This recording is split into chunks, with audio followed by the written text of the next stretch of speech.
Hey guys, tonight we step onto the sun-baked dunes of pre-Islamic Arabia, where the desert wind carries the scent of roasted cardamom, polished steel, and the quiet tension of a love story that's about to ignite a kingdom. You're about to slip into a world where wedding processions hide secret armies, where a court jester's bells mask the scrape of a drawn sword, and where a single strike against a tyrant echoes across decades of desert warfare.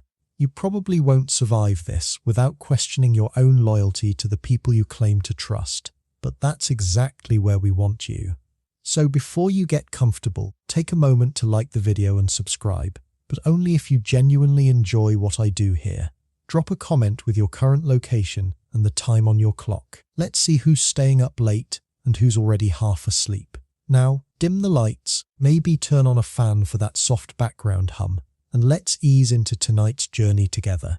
You stand at the edge of a vast desert encampment, watching the dust rise in slow, golden plumes as Jalila's reluctant wedding caravan begins its march south. The air is thick with the smell of crushed sage, leather harnesses, and the faint, sweet rot of overripe dates. You feel the weight of the moment before you even see it. This isn't a celebration, it's a surrender dressed in silk. Jalila rides near the front, her spine straight, her hands resting lightly on the camel's reins, her eyes fixed on a horizon she knows she'll never truly reach. Behind her, the procession stretches like a slow-moving river, and at its heart are the 100 wooden dowry chests. They're massive, bound in iron, carved with intricate geometric patterns, and they creak with every step of the pack animals. You know what's inside them, not just linens or silver, knights. 100 of them, curled in the dark, breathing slow, waiting for the signal. Here's a mainstream historical fact to ground you. In pre-Islamic Arabian society, the dowry was far more than a romantic gesture. It was a legally binding contract that functioned as financial security, political leverage, and a public display of tribal wealth. The sheer scale of Jalila's 100-chest procession wasn't just poetic. It was a carefully calculated message to the Yemeni court, signaling Bakra's resources while buying time for the real payload to slip past palace guards. You feel that tension in the rhythmic thud of hooves on packed sand, in the way the guards scan the chests but never think to pry. Sometimes the best disguise isn't invisibility, it's bureaucracy. You notice how the landscape shifts as the days pass. The familiar dunes give way to rocky plateaus, then to terraced hillsides where irrigation channels carve silver threads through the earth. You're entering the Tuba al-Yamani's domain now. The air changes first, heavier with frankincense, spiced wine, and the distant clang of blacksmiths shaping iron for a kingdom that believes it owns the world. You watch as the palace gates rise ahead, towering marble and teak, guarded by soldiers whose armor catches the sun like polished glass. Jalila doesn't flinch. She doesn't weep. She simply adjusts her grip on the reins, knowing the next few hours will either secure her freedom or seal her fate. You understand this kind of calm, the kind that isn't absence of fear, but mastery over it. A quirky little tidbit you might appreciate. Some Himyarite court officials kept detailed inventories not just of gold and weapons, but of perfumes and resins, believing that specific scent combinations could pacify hostile envoys or mask the nervous sweat of anxious nobles. Whether Jalila's caravan carried such diplomatic fragrances or not, you feel the intention behind the quiet preparation. In a world where perception was power, even the air could be weaponized. You can almost picture the hidden knights now, pressing their faces against the wooden slats, filtering the scent of sandalwood and dried myrrh through their cloaks, waiting for the exact moment when wood will splinter and steel will sing. You follow the chests as they are unloaded into a vast courtyard. Servants swarm, eager to prove their worth to the king. The chests are lined against the marble colonnade, stacked like silent sentinels, inspected only lightly by bored guards who see only wealth, never threat. You watch as Jalila is led inside, her steps measured, her expression serene, but you feel the electric hum beneath the surface. The plan is in motion, and it relies on one thing: the Tuba's arrogance. He believes he's won. He believes the desert's fierce northern tribes bend to his will because he says they do.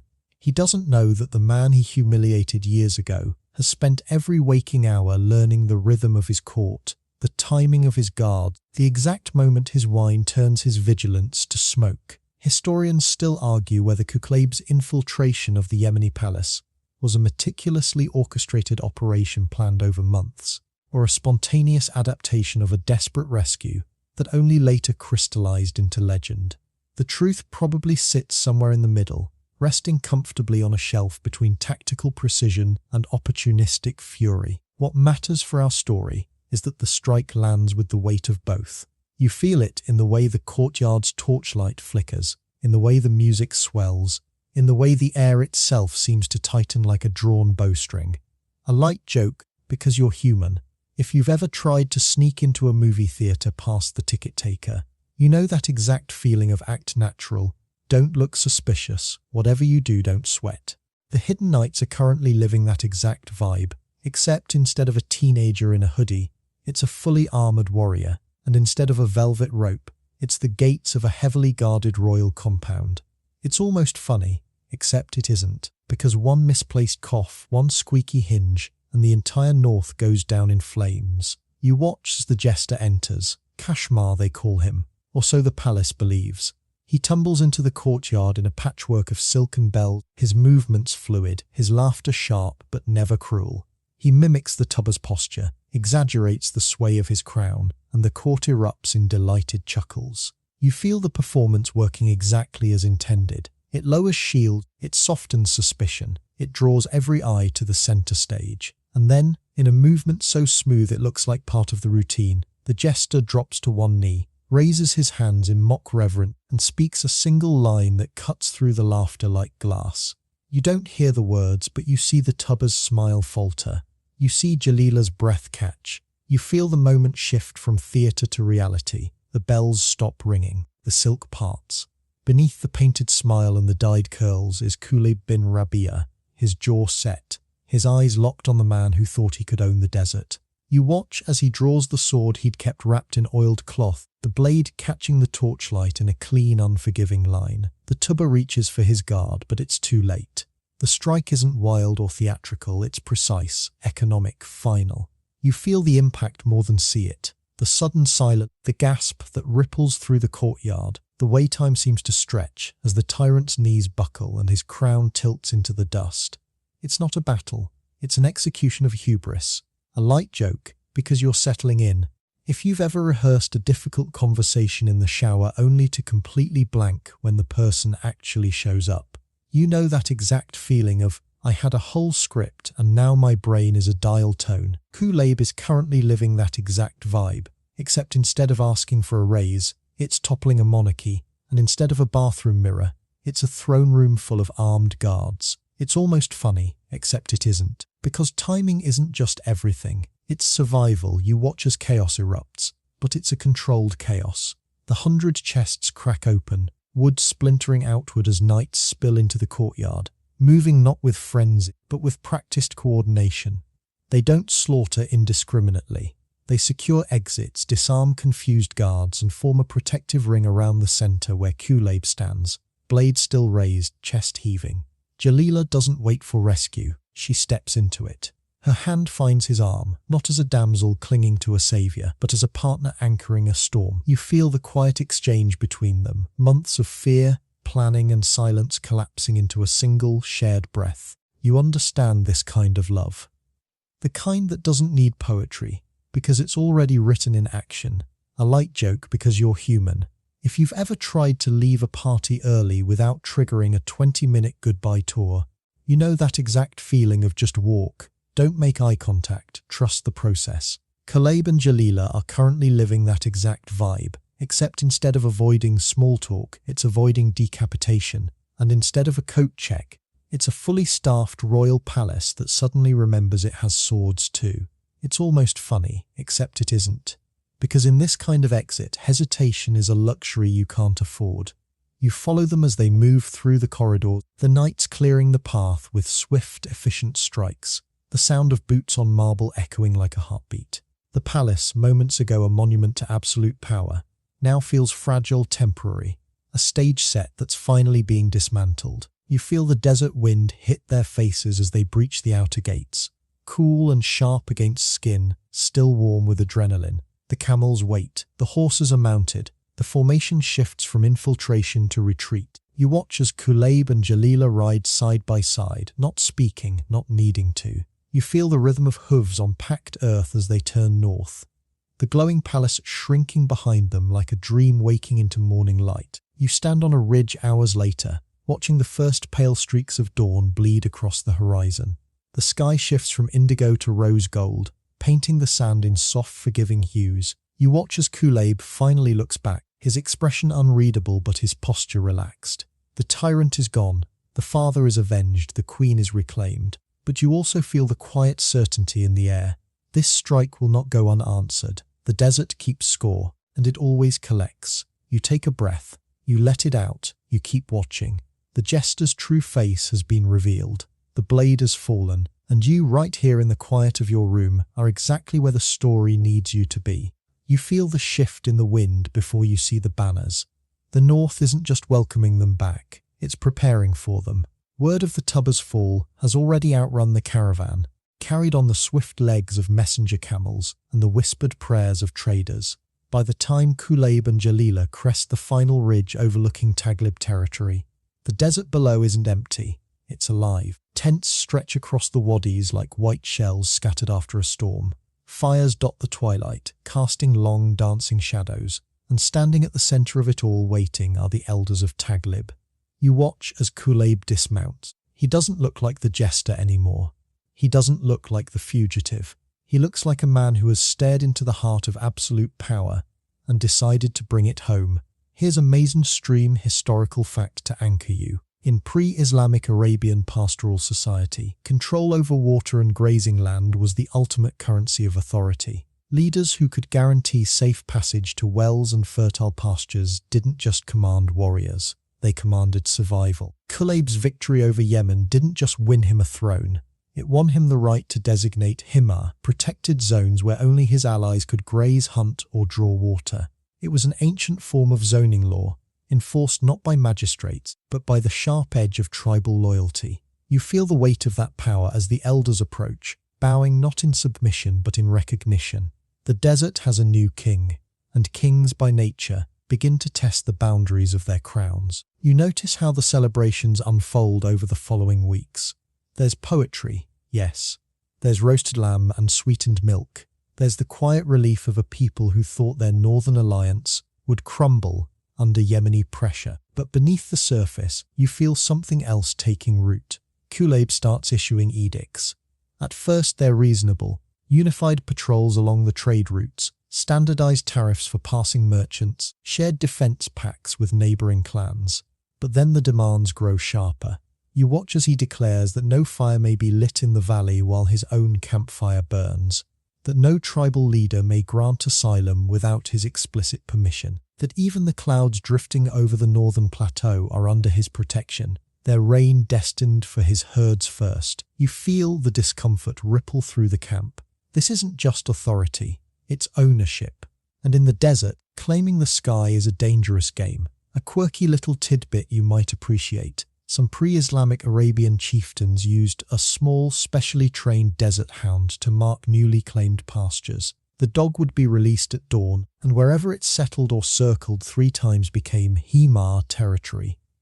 It wasn't superstition, it was practical. Dogs could cover more ground than scouts, and their natural aversion to trespassers made them living boundary markers. Whether Kuleb employed such a hound or not, you feel the intention behind the symbolism. In a world without fences or deeds, territory had to be performed. You can almost picture him now, standing at the edge of a watering hole, watching the wind shift, deciding with quiet certainty that everything it touches belongs to him. It's almost poetic, except it isn't. Because poetry doesn't stop men from drawing swords when they're told their ancestral grazing grounds are suddenly off limits. You watch as Jalila observes the transformation. She doesn't confront him. She doesn't plead. She simply watches, her hands resting lightly on the carved stone of the balcony, her gaze tracking the way the elders' smiles grow thinner with each new decree.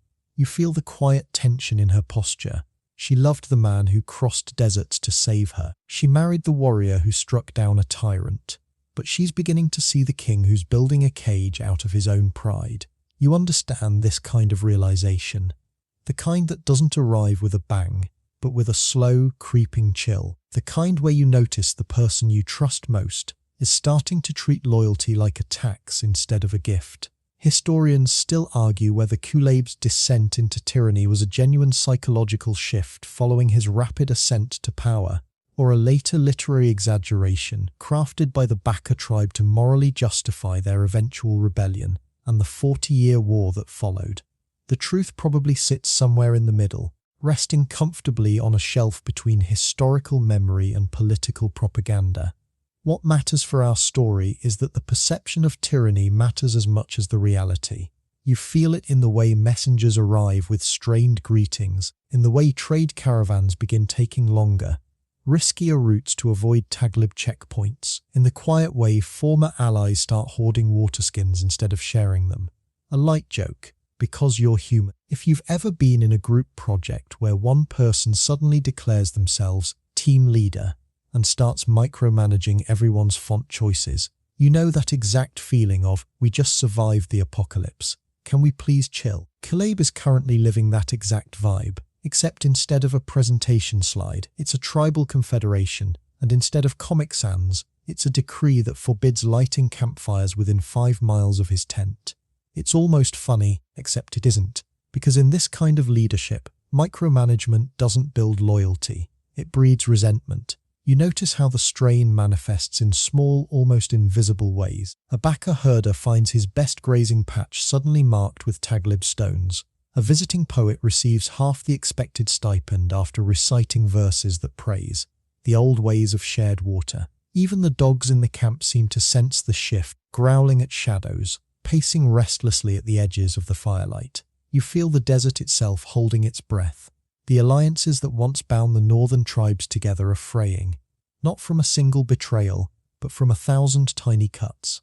Qulaib doesn't notice at first, or if he does, he mistakes caution for respect. You watch as he stands before his council, outlining new patrol routes, his voice steady, his posture commanding. He believes he's securing peace, but you see the elders exchange glances, the kind that say, he's building walls where we used to build bridges, a light joke, because you're settling in. If you've ever tried to enforce a no shoes in the house rule with teenagers, you know that exact feeling of, I just want one thing to be respected. Qulaib is currently living that exact vibe, except instead of muddy sneakers, it's ancestral grazing rights, and instead of eye rolls, it's the quiet, coordinated withdrawal of tribal support. It's almost funny, except it isn't. Because when the desert withdraws its cooperation, it doesn't send a memo, it sends drought. And drought makes desperate men. You feel the hours stretch as dusk settles over the camp. The fires burn lower. The stars emerge, sharp and indifferent. You watch as Qulaib finally steps away from the council tent, his shoulders tense, his mind still turning over maps and supply lines. He doesn't see the way the guards watch him a little longer than necessary. He doesn't hear the way the whispers follow his footsteps like echoes. But you do. You understand this kind of isolation, the kind that isn't caused by enemies, but by the slow erosion of trust. The kind where a man surrounds himself with yes men until he forgets what truth sounds like. And in the desert, where truth is often the only thing keeping you alive, forgetting it is a luxury that costs everything. You take a breath, you let it out, you keep watching. The crown is heavy, the alliances are thinning. And you, dear listener, are right here with them, exactly where you're supposed to be. You feel the question before you hear it. It hangs in the air like dust motes in late afternoon light, fine, pervasive, impossible to ignore. Qulaib asks it casually, almost playfully, as he sharpens his dagger by the courtyard fountain. Jalila, he says, not looking up, who is the most honored on earth? His tone is light, but you notice the way his thumb tests the blade's edge, the way his shoulders stay just slightly tense beneath his tunic. This isn't small talk, this is a test, and you watch as Jalila, arranging dried herbs on a silver tray, pauses for just a heartbeat before answering. My brothers Hammam and Jassas, she says, her voice steady, her eyes on her task. You feel the shift in the air. Qulaib's hand stills. The fountain's murmur seems to grow louder. And you understand with a quiet kind of dread that this question isn't about curiosity. It's about loyalty. And in a world where loyalty is currency, the wrong answer can bankrupt a kingdom. Here's a mainstream historical fact to ground you. In pre-Islamic Arabian society, the concept of a sabiyya, group solidarity based on kinship, was a foundational social principle. A person's primary obligations were to their bloodline, not their spouse's family. For women, this meant that while marriage created new alliances, it didn't erase old loyalties. Jalila's repeated affirmation of her brother's honor isn't romantic rebellion, it's cultural adherence. You can almost hear the echo of this principle in the quiet tensions of the palace. Kulayb, building a new order based on unified rule, struggling to reconcile with a system where loyalty is inherently divided. You feel that friction in every unanswered glance, in every paused conversation, in the way power and love sometimes pull in opposite directions. You notice how the question becomes a ritual, not daily, not weekly, but often enough to wear at the edges of trust. Kulayb asks while reviewing grain stores, while watching their daughters practice archery, while staring at the stars from the palace terrace. Each time, Jalila answers the same way. Her brother, not out of defiance, out of truth. In the logic of the desert, a woman's natal family remains her first refuge, her first claim, but you feel how Kulayb hears it. Not as custom, but as competition. You watch as his jaw tightens just slightly, as he turns away, as he says nothing. The silence isn't empty, it's heavy. It's the weight of a question that keeps getting asked because the answer keeps hurting. A quirky little tidbit you might appreciate. Some pre-Islamic Arabian couples practiced a form of loyalty poetry, where spouses would compose verses affirming their commitment while acknowledging kinship ties. These poems were often recited at gatherings to publicly demonstrate that love and lineage could coexist. Whether Kulayb and Jalila engaged in this tradition or not, you feel the intention behind it. In a world where words shaped reality, poetry wasn't just art, it was diplomacy. You can almost picture Jalila now, drafting a verse that honors both her husband and her brothers, searching for metaphors that unite rather than divide. But sometimes, no matter how beautiful the words, the heart hears what it fears. You feel the hours stretch as the question evolves. It's no longer just, who is the most honored? It becomes, if your brothers and I disagreed, whose side would you take? It becomes, if honor demanded it, would you choose blood over bond?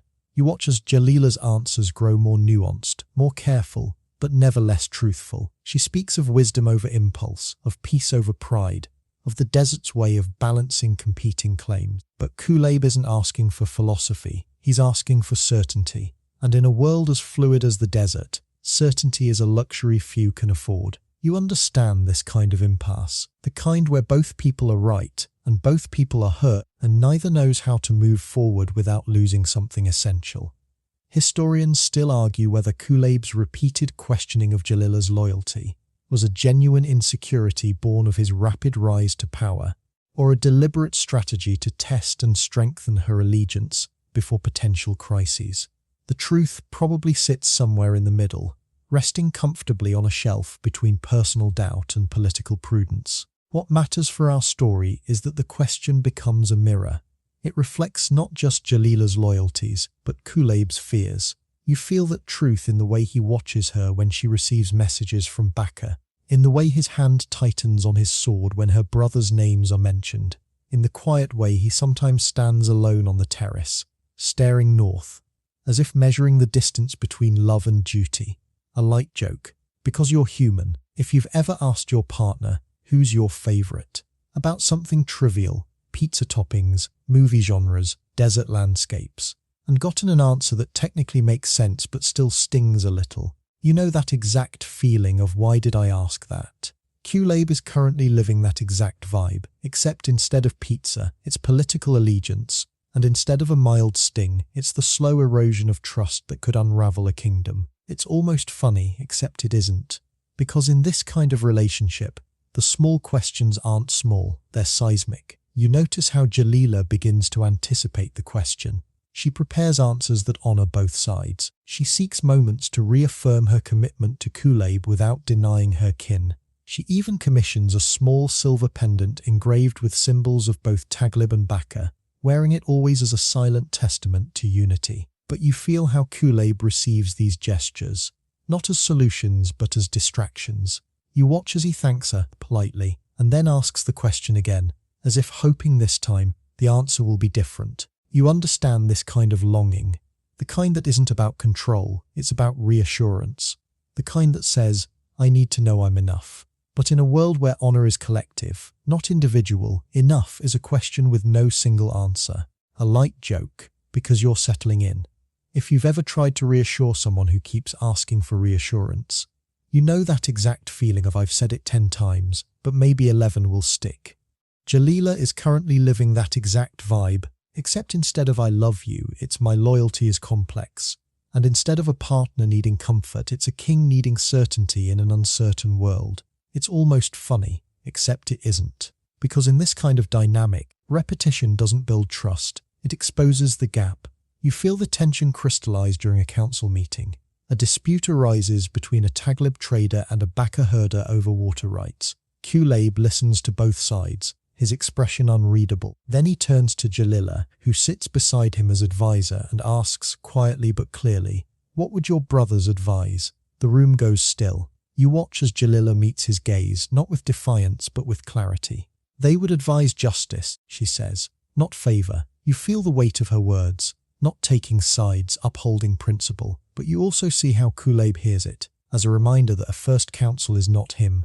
You notice how he nods, thanks her, and renders a verdict that satisfies neither side completely. A ruler's compromise, not a husband's trust. The meeting ends, the room empties, but the question remains hanging in the air like incense smoke. Who is the most honored, and what happens when the answer isn't the one you hope for? A light joke, because you're human. If you've ever tried to mediate a family argument at a holiday dinner, you know that exact feeling of, I just wanted everyone to get along. Jalila is currently living that exact vibe, except instead of arguing over pie, it's arguing over honor.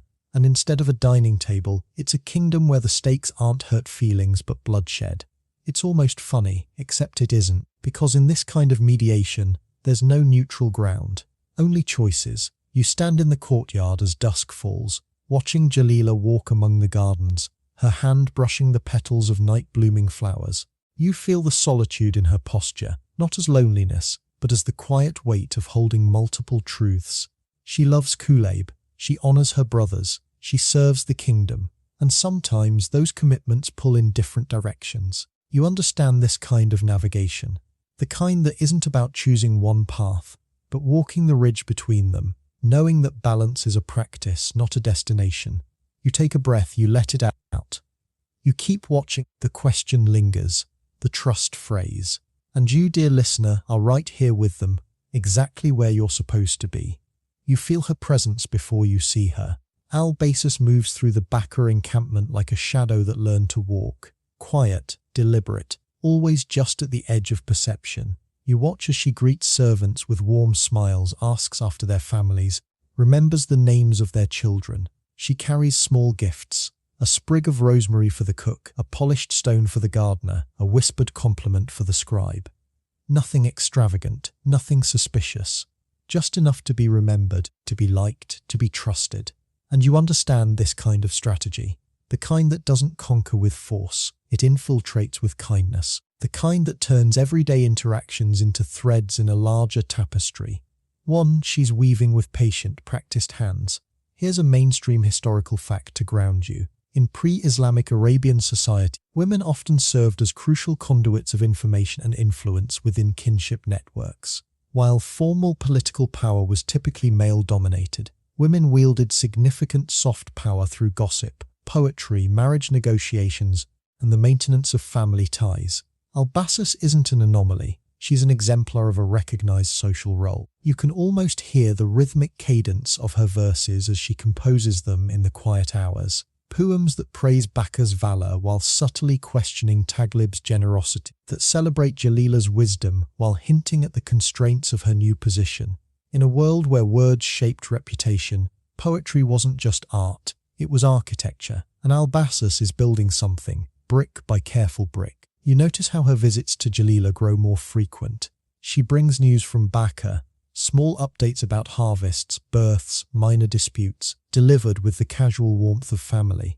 But you feel the calculation beneath the warmth. She mentions how Jassas handled a border incident with remarkable restraint, how Hammam mediated a tribal disagreement with unexpected wisdom.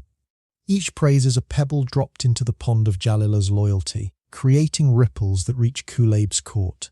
You watch as Jalila listens, her expression carefully neutral, but you see the way her fingers tighten on her cup, the way her gaze drifts toward the window where Kuleb often stands. Al Basous doesn't push. She doesn't need to.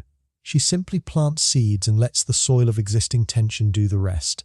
A quirky little tidbit you might appreciate. Some pre-Islamic Arabian women used intricate henna patterns not just for beauty, but as a form of non-verbal communication. Specific designs could signal alliance, warn of danger, or convey subtle messages to those who knew the code. Whether Al Basous employed such symbolism or not, you feel the intention behind her meticulous appearance.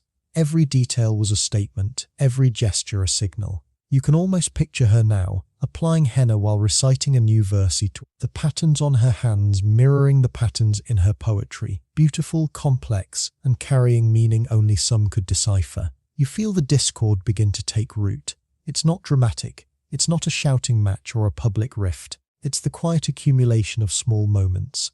A Baka servant overhearing a Taglib officer make a dismissive comment about southern customs. A Baka trader feeling slighted by a new tariff that seems to favor northern goods. A Baka poet noticing that his verses receive less applause at court gatherings. Al Basous doesn't create these tensions. She amplifies them. She listens. She validates. She connects dots that might otherwise remain separate. You understand this kind of influence. The kind that doesn't manufacture conflict. It nurtures what's already there. The kind that turns minor grievances into major fractures, not by force, but by attention. Historians still argue whether Al Basous's role in sowing discord between Kuleb and Baka was a deliberate long-term strategy to avenge the Tubba's death, or whether her actions were more opportunistic, responding to tensions as they arose, rather than orchestrating them from the start. The truth probably sits somewhere in the middle, resting comfortably on a shelf between calculated vengeance and reactive agency. What matters for our story is that her influence represents a profound truth about power. Sometimes, the most effective way to undermine a kingdom isn't to attack its walls, but to whisper doubts into the ears of those who built them. You feel that truth in the way a single well-placed comment can echo through a council chamber, in the way a carefully timed poem can shift the mood of a gathering, in the way trust, once questioned, is hard to restore. A light joke because you're human. If you've ever been the friend who accidentally starts drama by just repeating what someone said, you know that exact feeling of, I didn't mean for it to blow up like that. Al Basous is currently living that exact vibe, except instead of a casual comment, it's a strategic verse, and instead of accidental drama, it's the careful cultivation of discord that could reshape the desert's political map. It's almost funny, except it isn't. Because in this kind of game, every word is a weapon and every listener is a potential ally. You watch as the tension crystallizes around a single fateful day. Al Basous owns a camel named Sarab, a creature she claims descends from the legendary she-camel of the Prophet Salih, a lineage that carries religious and cultural weight. Whether that claim is true or embellished later, you feel the intention behind it. In a world where animals carried symbolic power, harming one wasn't just cruelty, it was sacrilege. You stand beside Sarab as she grazes near the edge of Kuleb's protected pasture. The air is thick with heat and the scent of dry grass. The camel's bells tinkle softly and then you hear it, the sharp twang of a bowstring. The arrow strikes true, piercing Sarab's flank just below the shoulder. You watch as the camel stumbles, milk and blood seeping from the wound, staining the sand in dark, spreading patches. You feel Al Basous's cry before you see her. It's not just grief, it's summons. Her wail cuts through the desert silence like a blade, sharp and raw, carrying for miles. You watch as Jassas appears on the horizon, his silhouette sharp against the sun-bleached sky, his pace quickening as he hears his aunt's cries. You feel the tension coil in the air, tight as a bowstring, as he takes in the scene, the dying camel, the arrow-bearing Taglib fletching, the proud figure of Kuleb standing nearby, his expression unreadable, but his posture rigid with something that might be regret or might be defiance. You understand this kind of moment, the kind where a single action becomes a catalyst, where pride and honor collide, and where the smallest spark can ignite a fire that burns for decades. A light joke because you're settling in.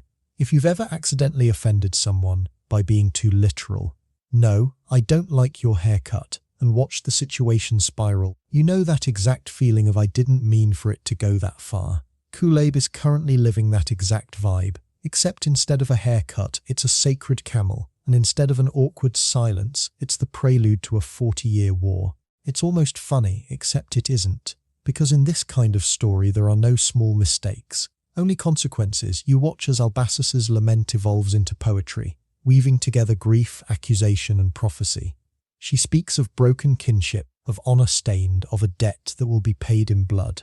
You feel her words spread through the camp, carried by servants, traders, travelers, each retelling adding a layer, a nuance, a new reason to take sides.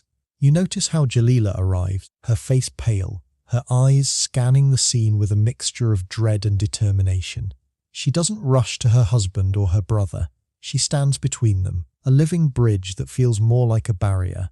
You feel the tension in her posture, the way her hands clench and unclench, the quiet way she breathes, as if trying to steady a world that's already tilting. A light joke, because you're human. If you've ever been stuck in the middle of an argument between two people you love, you know that exact feeling of, "I just want everyone to stop talking so I can think." Jalila is currently living that exact vibe, except instead of a family squabble, it's a political crisis, and instead of a quiet room, it's a desert where silence is the loudest sound of all. It's almost funny, except it isn't, because in this kind of moment, thinking isn't a luxury, it's a necessity. You feel the aftermath settle over the scene like dust after a storm. Sarab is dying, becoming a quiet, rhythmic chant that carries the weight of prophecy. Jassas's hand drifts toward his dagger, not in aggression but in readiness, and Kool-Aid stands firm, his pride a wall between him and apology. You watch as Jalila moves, not toward her husband, not toward her brother, but toward the space between them, where the sand is stained, where the air is thick, where the future is unwritten.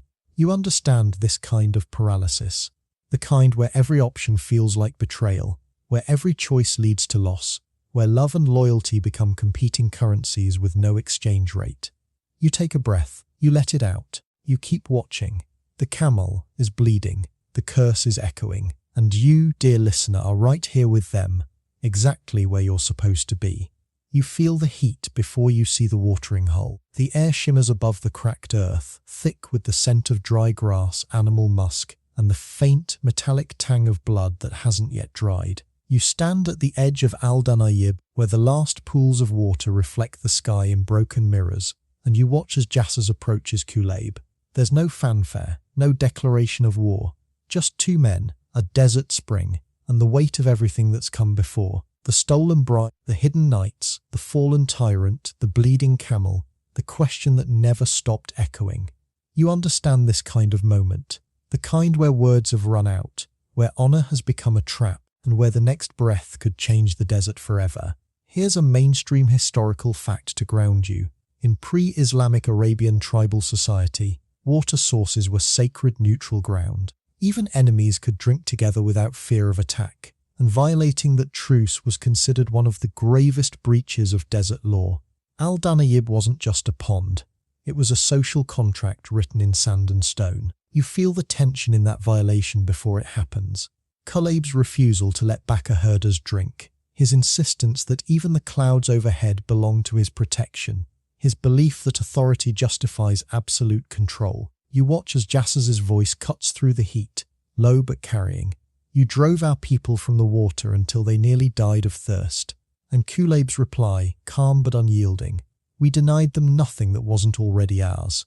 You feel the fault line crack, not with shouting, with certainty. You notice how the confrontation unfolds in slow motion. Jassas doesn't draw his sword immediately. He doesn't call for backup. He simply steps forward, his eyes locked on Kool-Aid, his hand resting lightly on the hilt of his spear. You watch as Kool-Aid's posture shifts, not in fear but in recognition. He knows what's coming. He's spent months testing loyalties, demanding oaths, building walls out of pride. And now, at a dusty watering hole, those walls meet their match. You feel the quiet horror in that realization. Sometimes the thing you've been preparing for arrives not with an army, but with a single unwavering gaze. A quirky little tidbit you might appreciate. Some pre-Islamic Arabian warriors would anoint their spear tips with a mixture of crushed acacia gum, desert salt, and the ash of burned myrrh before battle. The paste wasn't just for show, it helped prevent rust in humid conditions, and gave the weapon a faint, earthy scent that masked blood until it was too late. Whether Jassas's spear carried such preparations or not, you feel the intention behind it. In a world where every strike carried meaning, even the tools of violence were curated. You can almost picture him now the night before, quietly renewing his gear while the camp slept, his movements deliberate, his mind already 3 steps ahead. You watch as Jassas speaks again, his voice steady. He doesn't accuse, he doesn't threaten, he simply states the truth. You killed Sarab, you humiliated my family, you claim the sky itself. And then, in a movement so swift it seems to blur the line between thought and action, he strikes. Not with a wild swing, not with a scream, with a single economical thrust aimed at the center of Kuleb's chest. You feel the impact more than see it. The sound of metal meeting leather and flesh. The sharp intake of breath from the onlookers, the way Kuleb's eyes widen not in pain, but in surprise. He didn't think it would come to this. He didn't think anyone would dare. And in that moment of surprise, the world fractures. Historians still argue whether Jassas's killing of Kuleb was a spontaneous act of rage in response to the camel incident, or a premeditated strike planned during the weeks of escalating tension between Bakr and Taglib. The truth probably sits somewhere in the middle, resting comfortably on a shelf between historical memory and narrative necessity. What matters for our story is that the blow lands with the weight of both. You feel it in the way the desert seems to hold its breath, in the way even the wind pauses, as if waiting to see which way the story will turn. A light joke, because you're human. If you've ever rehearsed a difficult conversation in your head, only to completely blank when the person actually shows up, you know that exact feeling of, I had a whole script and now my brain is a dial tone. Jassas is currently living that exact vibe, except instead of asking for a raise, it's ending a king's life, and instead of a coffee shop, it's a desert watering hole where the stakes aren't awkwardness but annihilation. It's almost funny, except it isn't, because in this kind of moment there are no do-overs. You watch as Kuleb falls, not with a cry, not with a curse, with a sigh, as if finally understanding the cost of his pride. The sand beneath him darkens, the water in the pool ripples, and for a heartbeat everything is still. You notice how Jassas doesn't celebrate. He doesn't raise his spear in triumph. He simply steps back, his breath coming fast, his eyes fixed on the man he's just killed. You feel the weight of that moment. This isn't victory, it's consequence. And consequence in the desert always demands more blood. You notice how Jalila arrives just as the echo of the strike fades. She doesn't scream, she doesn't collapse, she simply stops, her hands rising to her mouth, her eyes wide, taking in the scene. Her husband on the ground, her brother standing over him, the water stained, the air thick. You feel the paralysis in her posture, not from shock, from understanding. She knows what comes next. The tribes will split, the alliances will shatter. The 40-year war has begun, and she is now the living bridge between two sides that will spend decades trying to burn that bridge down. You understand this kind of grief, the kind that isn't about tears, it's about foresight. The kind where you mourn not just what's lost, but what's about to be destroyed. A light joke, because you're settling in. If you've ever walked into a room right after an argument and felt the tension so thick you could cut it with a knife, you know that exact feeling of I should probably just leave. Jalila is currently living that exact vibe, except instead of a family kitchen, it's a desert watering hole, and instead of awkward silence, it's the prelude to a war that will outlive everyone present. It's almost funny, except it isn't. Because in this kind of story, there's no leaving, only choosing. You feel the hours compress as the news spreads. It doesn't travel by messenger, it travels by witness. A herder who saw the strike, a trader who heard the cry, a child who watched the blood mix with water. By sunset, every camp within 50 miles knows. Kuleb is dead, Jassas killed him, and the desert which has kept score for centuries begins to tally the debt. You watch as Taglib warriors gather, their faces hardening, their hands drifting toward weapons. You watch as Bakr riders mount, their eyes fixed on Jassas, their loyalty shifting from caution to commitment. You feel the momentum building, not like a wave, but like a rock slide. slow to start, unstoppable once begun. A light joke because you're human. If you've ever sent a text you immediately regretted and watched the typing bubble appear, you know that exact feeling of why did I hit send? The desert is currently living that exact vibe, except instead of a regrettable emoji, it's a regicide, and instead of a read receipt, it's an army forming on the horizon. It's almost funny, except it isn't, because in this kind of story there's no deleting, only enduring. You stand on the ridge as dusk falls, watching the first stars appear in the vast indigo sky. The desert wind carries the scent of distant rain, of night-blooming jasmine, of the quiet, enduring strength of stone. You watch as Jalila kneels beside Kuleb's body, not in prayer but in acknowledgement. She doesn't weep, she doesn't speak. She simply places her hand on his chest, feeling the stillness beneath the woolen leather, and you feel the truth in that gesture. Some losses aren't meant to be fixed. They're meant to be witnessed.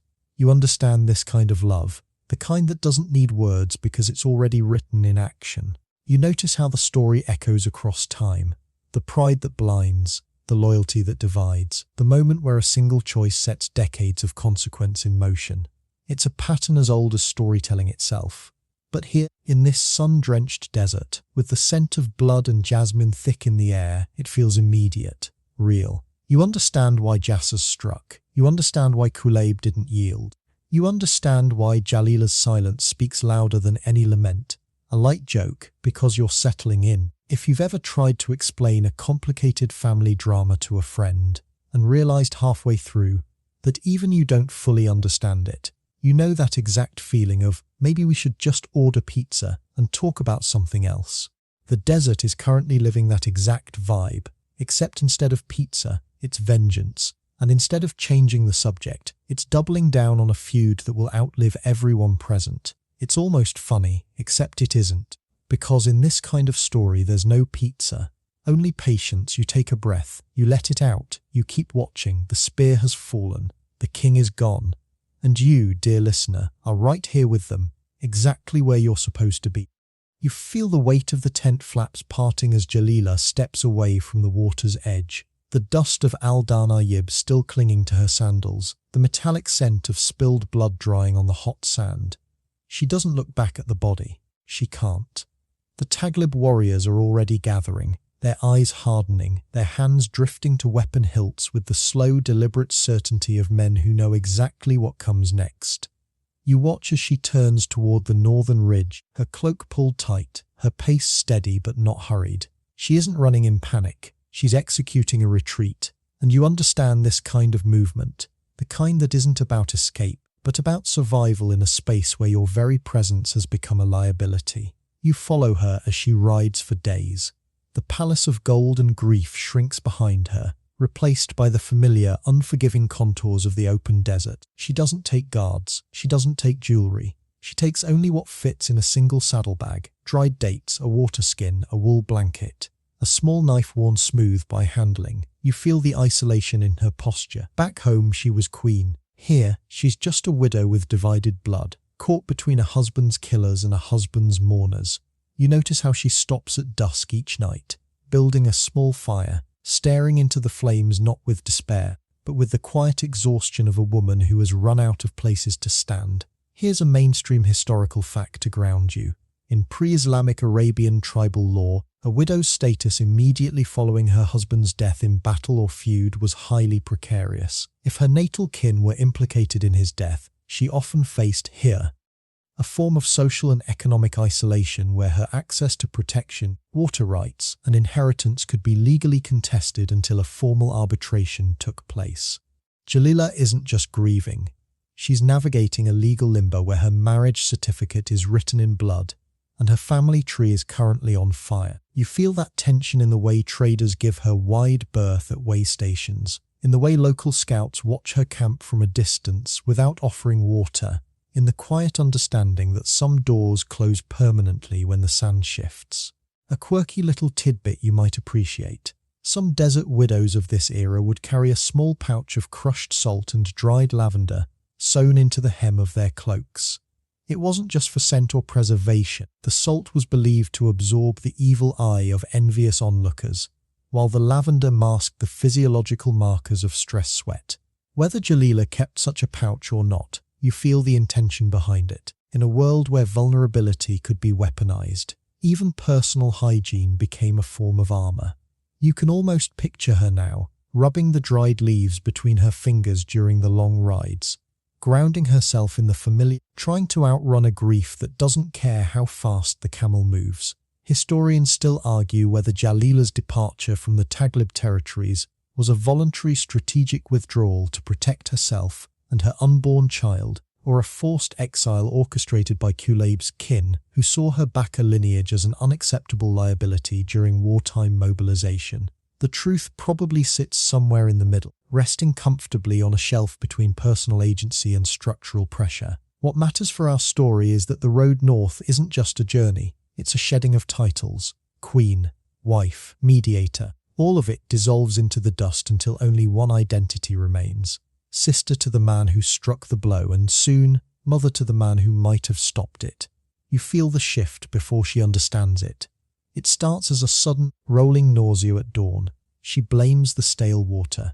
Then comes the fatigue, deep and cellular, anchoring her bones as if the desert itself is pulling her downward. She stops by a dry wadi, pressing a hand to her stomach, frowning at the sudden, unfamiliar tightness beneath her ribs. She counts the moons backward in her head. She traces the timeline to the quiet nights in the palace, to the golden days when Qulayb still looked at her with certainty instead of suspicion. And then, it settles over her, heavy and undeniable. She is pregnant, the son she prayed for, the heir she feared she'd never bear. He has arrived, just not in time. You watch as she sits on a flat stone, the realization washing over her, not with joy, but with a crushing, almost absurd irony. For years, she lay in silken stone, tracing the names of daughters in the condensation, wondering why the universe withheld the boy who would secure her legacy, calm the council, silence the whispers. And now, when Qulayb is cooling in the earth, when Taghlib is sharpening swords, when her own brother's hands are stained with her husband's blood, the sun finally comes. You understand this kind of cosmic joke, the kind that isn't malicious, just deeply, profoundly untimely. The desert doesn't care about perfect timing. It only cares about what survives. A light joke because you're human. If you've ever realized you bought concert tickets for a band that broke up 3 months ago, you know that exact feeling of right place, catastrophically wrong timeline. Jalila is currently living that exact vibe. Except instead of a missed show, it's a dynastic succession, and instead of a refund, it's a war that will consume everyone who would have cheered. It's almost funny, except it isn't. Because in this kind of story, timing isn't a detail, it's destiny. You follow her as she finally reaches the outskirts of her father's encampment.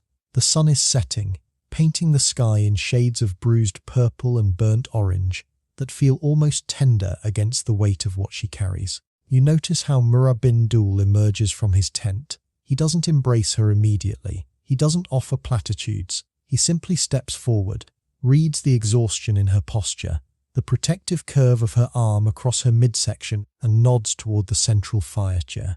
You feel the understanding in heavy for words. Some welcomes need no ceremony.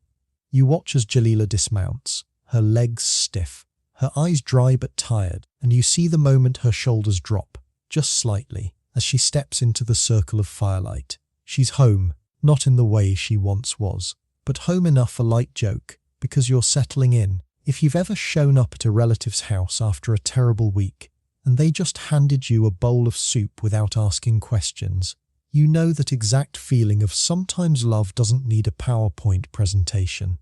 Jalila is currently living that exact vibe, except instead of chicken soup, it's camel milk and hard bread. And instead of a bad week, it's the collapse of a political marriage that just ignited a 40-year conflict. It's almost funny, except it isn't, because in this kind of refuge, the silence isn't empty. It's full of everything that doesn't need to be said. Here's a mainstream historical fact to ground you. In tribal Arabian custom, a hamel, unborn child, was legally recognized as an heir if born within a specific window after the father's death, often up to 2 years depending on regional interpretations. This wasn't just about inheritance, it was about preventing lineage extinction. A posthumous son could legitimize land claims, activate dormant alliances, and serve as a living bridge between warring factions. But with that status came profound danger. You feel the unspoken calculations in the camp. A living heir means a focal point for peace, but also a hostage, a bargaining chip, a target. Jalila isn't just carrying a child. She's carrying a treaty wrapped in flesh, and in a world where treaties are enforced with spears, that makes her both precious and profoundly vulnerable. A quirky little tidbit you might appreciate. Some midwives of the era would tie a small red thread around a pregnant widow's wrist, believing it kept the spirit of the dead from claiming the unborn child before birth. Whether Jalila wore such a thread or not, you feel the intention behind the ritual. In a world where death felt close enough to touch, every superstition was just a way to bargain with uncertainty. You can almost picture her now, tracing the invisible line on her skin, whispering quiet promises to a son who will grow up hearing his father's name spoken in both reverence and accusation. You feel the night deepen around the fire. The stars appear one by one in the vast indigo sky. The desert wind carries the scent of dry grass, of distant rain, of the quiet enduring strength of stone. You watch as Jalila lies down to rest, her head on a simple pillow, her cloak pulled tight against the chill. You see the exhaustion in her face, but also the faintest hint of resolve, not forgiveness, not peace, but the quiet certainty that she has found for now a place where her grief can exist without judgment. You understand this kind of endurance, the kind that isn't about winning, it's about waiting, the kind where you hold a fragile future in a world that keeps trying to crush it. You take a breath, you let it out, you keep watching. The air is coming, the war is waiting, and you, dear listener, are exactly where the story needs you to be. You feel the news arrive not with a shout, but with a whisper that cuts through the scent of rosewater and spilled wine. You're standing in the cool, shadowed halls of a northern retreat, a place Al-Muhalhal built to escape the desert heat and the heavier weight of expectation. He goes by many names, but here they call him Al-Zir Sail, the man who prefers the company of poets and palace musicians to the grind of tribal politics. He's lounging on a silk divan, a goblet of dark vintage resting loosely in his fingers, listening to a lute player weave melodies about love and moonlight. He's laughing. Not the bitter laugh of a schemer, but the easy, unburdened laugh of a man who has chosen comfort over crown. And then the messenger enters. Here's a mainstream historical fact to ground you. In pre-Islamic Arabian elite culture, wine drinking wasn't just indulgence. It was a deeply embedded social ritual that signaled status, leisure, and poetic inspiration. Nobles gathered in literary salons where vintages flowed, verses were exchanged, and political alliances were subtly negotiated through shared cups and shared meters. Al-Muhalhal isn't just a playboy. He's a product of a sophisticated court culture that valued aesthetic pleasure and intellectual camaraderie over brute martial display. You can almost hear the clinking of crystal, the murmur of recited qasidas, the quiet understanding that some men ruled with verses before they ever touched a spear. You watch as the messenger kneels, his voice trembling not from fear, but from the sheer gravity of what he carries. Kulayb is dead, struck down by jassers at Al-Danayib. The lute stops, the goblet tilts. Wine spills across the polished floor like a dark stain spreading through sand. Al-Muhalhal doesn't scream, he doesn't throw the cup. He just stares at the messenger, his eyes narrowing as the easy laughter drains from his face, replaced by something hollow then sharp. You feel the moment the pleasure seeker dies, and the avenger wakes. It's not instantaneous, it's a slow tectonic shift, like ice cracking over deep water. A quirky little tidbit you might appreciate. Some pre-Islamic Arabian nobles practiced a ritual called takallus before undertaking a major vow, not just as a literary device in poetry, but as a physical shedding of identity. They would cut their hair short, discard their perfumed garments, and sometimes even change their names or titles to symbolize the death of their old self and the birth of a new purpose.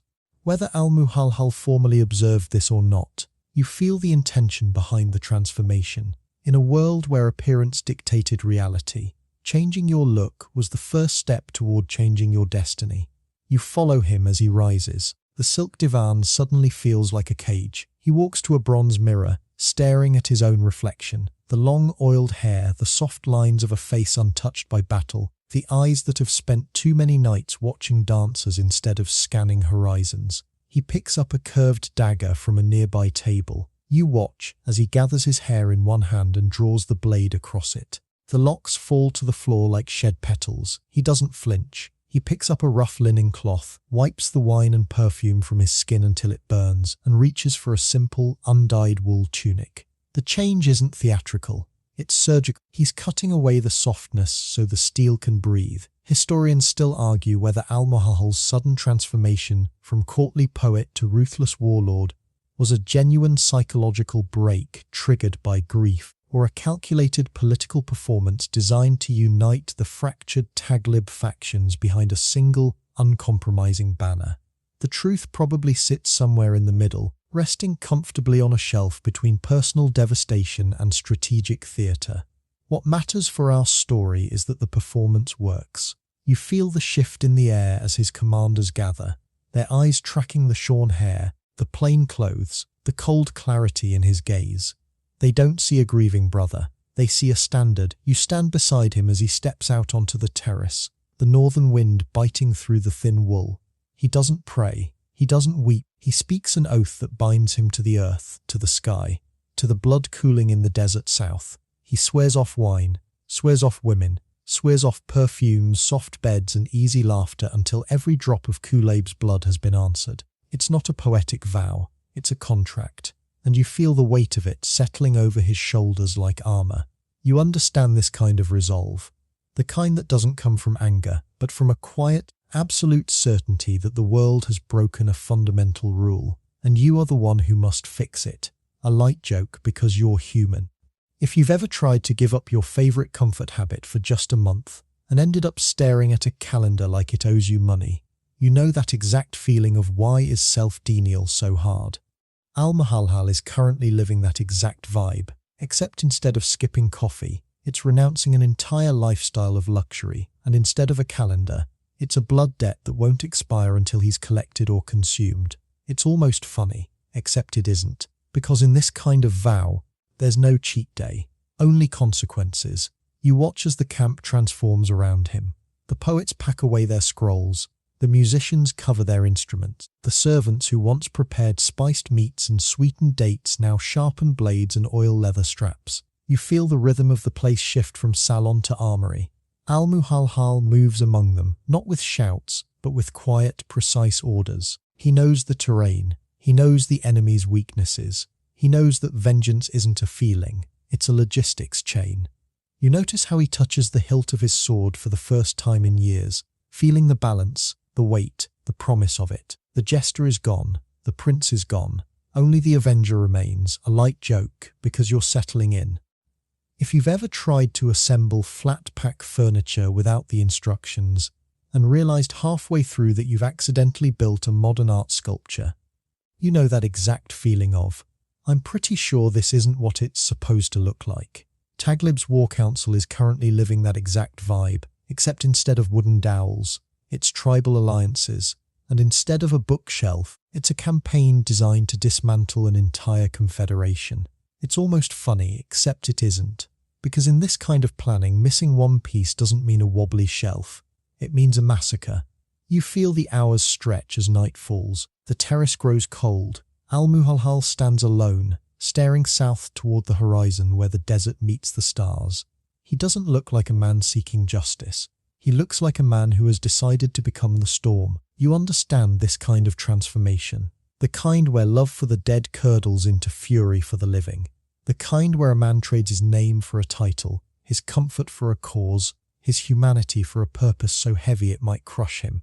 But you also see the flaw in the armor. Vengeance doesn't discriminate.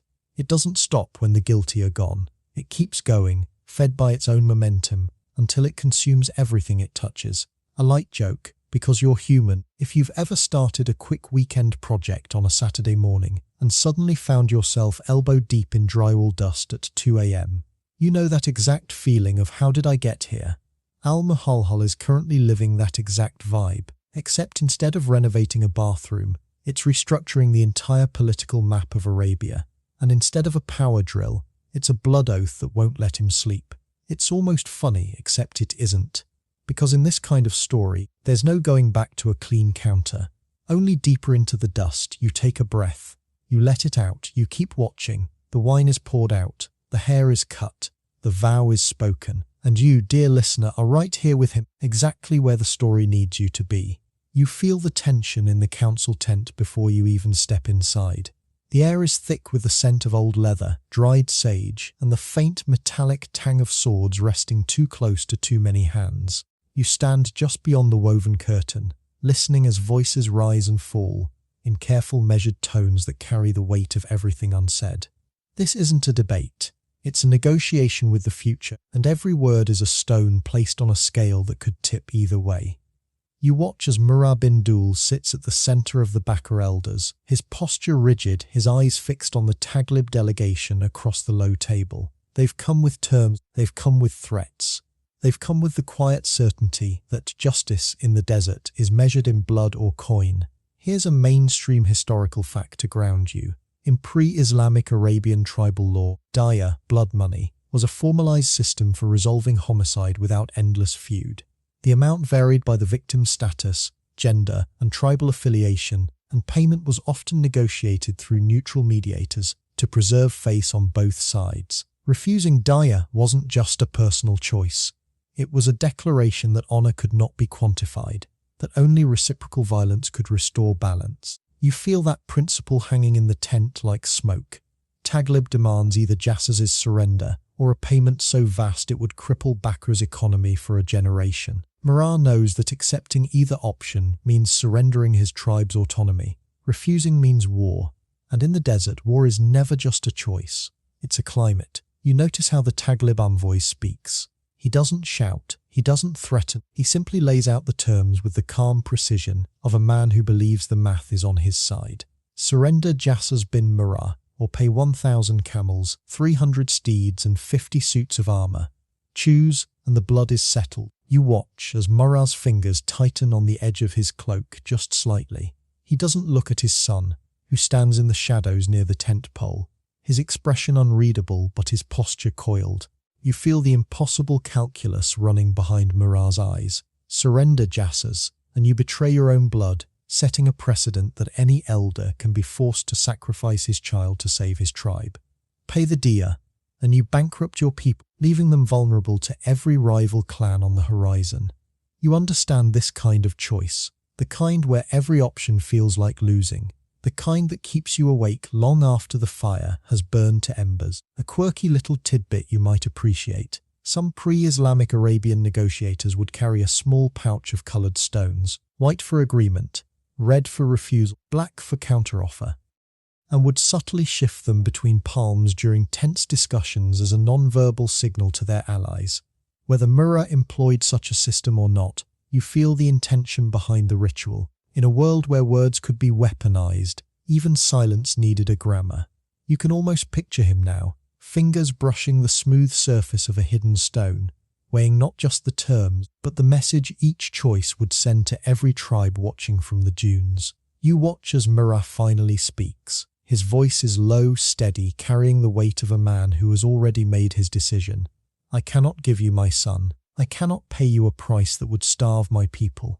But I offer this. Let the matter be settled by arbitration. Let neutral elders from Kays, from Kinder, from any tribe with no stake in this blood, weigh the claims and render a judgment. You feel the Taglib envoy's expression shift, just slightly.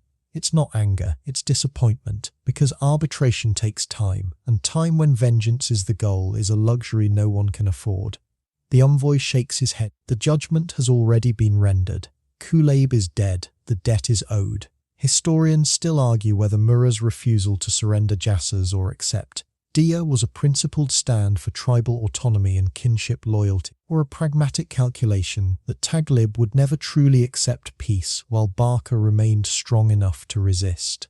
The truth probably sits somewhere in the middle, resting comfortably on a shelf between honor and strategy. What matters for our story is that the refusal isn't just a no, it's a declaration. And declarations in the desert are written in sand and sealed with blood. A light joke, because you're human. If you've ever tried to negotiate a compromise with someone who's already decided the only acceptable outcome is total victory, you know that exact feeling of, I'm offering you a bridge and you're asking for my firstborn. Murrah is currently living that exact vibe, except instead of a workplace dispute, it's a tribal feud, and instead of HR mediation, it's the very real possibility that everyone in this tent will be dead within the year. It's almost funny, except it isn't, because in this kind of negotiation there's no HR department, only consequences. You notice how the tense atmosphere shifts after the refusal. It's not explosive, it's quiet. The kind of quiet that comes when everyone realizes the conversation is over and the next phase has already begun. You watch as the Taglib delegation rises, their movements deliberate, their eyes avoiding direct contact with the Baka elders. They don't threaten, they don't curse, they simply bow once and exit the tent. You feel the weight of that departure. It's not a retreat, it's a mobilization. You understand this kind of silence, the kind that isn't absence of sound. It's the sound of swords being drawn in the mind, a light joke, because you're settling in. If you've ever left a family gathering after a heated argument and felt the tension follow you like a shadow, you know that exact feeling of, I just wanted everyone to get along. The Baka elders are currently living that exact vibe, except instead of awkward holiday small talk, it's the prelude to a 40-year war. And instead of a car ride home, it's the long, quiet ride back to a camp that now knows it's a target.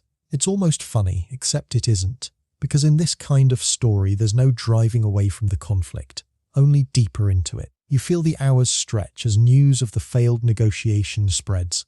It doesn't travel by messenger, it travels by witness. A scout who saw the Taglib delegation mount in silence, a trader who overheard the quiet exchange at the tent flap, a child who watched the elders' faces harden as they emerged into the sunlight. By dusk, every camp within 50 miles knows the talks have collapsed.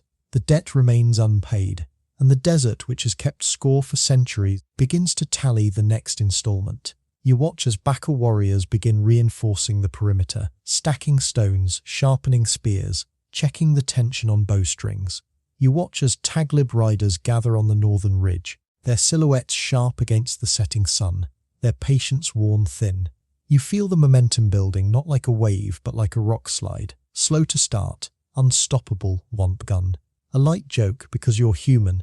If you've ever sent a text you immediately regretted and watched the typing bubble appear, you know that exact feeling of why did I hit send. The desert is currently living that exact vibe, except instead of a regrettable emoji, it's a broken treaty, and instead of a read receipt, it's an army forming on the horizon. It's almost funny, except it isn't, because in this kind of story there's no deleting, only enduring. You stand on the ridge as night falls, watching the first stars appear in the vast indigo sky. The desert wind carries the scent of distant rain, of dry grass, of the quiet, enduring strength of stone. You watch as Murrah steps out of the council tent, his shoulders heavy but his posture straight. He doesn't look toward the Taglib ridge. He doesn't need to. He knows what's coming. You feel the truth in that stillness. Some choices aren't about winning. They're about standing. You understand this kind of resolve, the kind that isn't born of certainty, but of conviction. The kind where you choose your principles even when you know the cost. A light joke, because you're settling in. If you've ever doubled down on a decision you knew might backfire, just because backing down felt worse, you know that exact feeling of, well, I've committed now. Murrah is currently living that exact vibe, except instead of a questionable home renovation, it's a tribal war. And instead of a wobbly shelf, it's the fate of everyone who calls Baka home. It's almost funny, except it isn't, because in this kind of commitment, there's no returning the parts, only living with the consequences. You take a breath, you let it out, you keep watching. The talks have failed, the kinship is broken, and you, dear listener, are right here with them, exactly where the story needs you to be. You feel the dawn before you see it. The air is cool, carrying the scent of damp earth, oiled leather, and the faint, metallic promise of steel waiting to be tested. You stand on the ridge overlooking the valley of Al-Nahar, watching as Taglib's forces assemble in the pale light. They move with a new rhythm, not the loose, conversational march of tribal raiders, but the synchronized cadence of an army that has found its purpose. At their head rides Al-Mahalhal, no longer the pleasure-seeking poet, but Al-Zir Salem, the avenger. His hair is shorn, his armor plain but well kept, his eyes fixed on the horizon with a clarity that feels almost unnatural. You understand this kind of focus. the kind that isn't born of anger, but of absolute unwavering intent. Here's a mainstream historical fact to ground you. Pre-Islamic Arabian warfare often relied on the ka-wafa tactic, charge and withdraw, where light cavalry would harass enemy lines, provoke disorganized pursuit, then wheel back to strike the exposed flanks. It wasn't about holding ground, it was about exhausting the opponent until their formation broke. You feel that strategy in the way Taglib's riders move, not in a solid wall but in fluid, overlapping waves, each group advancing just far enough to draw a response, then melting back into the dust before the backer forces can counter. It's a dance, and Al-Muhalhal is the choreographer. You watch as the first contact unfolds. Backer scouts spot the Taglib advance and send riders to alert the main camp, but the warning comes too late. Taglib's vanguard hits the backer perimeter not with a roar, but with a whisper of hooves and the sharp twang of bowstrings. Arrows find their marks before the alarm can fully spread. You feel the confusion ripple through the backer lines, men scrambling for weapons, horses spooked, orders shouted over the rising din. And then the main Taglib force arrives, not as a chaotic rush, but as a calculated surge, exploiting the gaps, isolating pockets of resistance, cutting down warriors before they can form a coherent defense. You understand this kind of asymmetry, the kind where preparation meets surprise, and the side that planned the tempo controls the outcome. A quirky little tidbit you might appreciate. Some pre-Islamic Arabian cavalrymen would tie small, hollow reeds to their lance tips before battle. When thrust forward at speed, the reeds would emit a high-pitched whistle that could startle enemy horses and disrupt formations. Whether Taglib's riders employed this trick at Al-Naha or not, you feel the intention behind it. In a world where morale was as important as muscle, even sound could be weaponized. You can almost hear it now, the eerie rising whistle cutting through the clash of steel, adding a layer of psychological pressure to an already overwhelming assault. You march with the Taglib center as they press the advantage.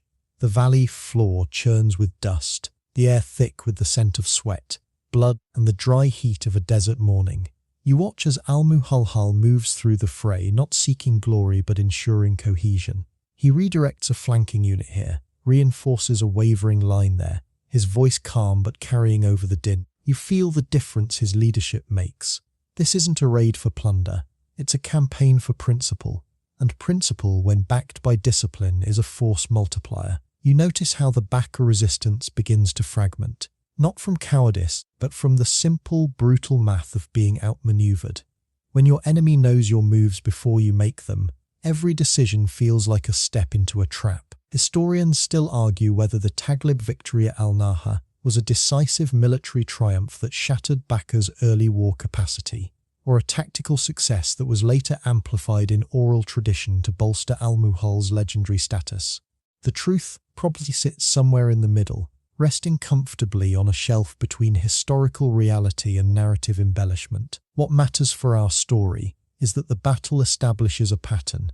Taglib, under Al-Muhalhal's command, fights not just to kill but to demoralize. They leave survivors, they let them flee, and those survivors carry the story back to their camps. The Avenger is not a myth. He is methodical, he is relentless, and he is coming. A light joke, because you're human.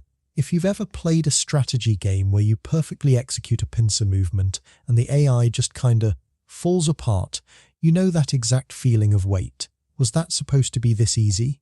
Al-Muhalhal is currently living that exact vibe, except instead of a keyboard it's a battlefield, and instead of pixels, it's the lives of men who believed their cause was just.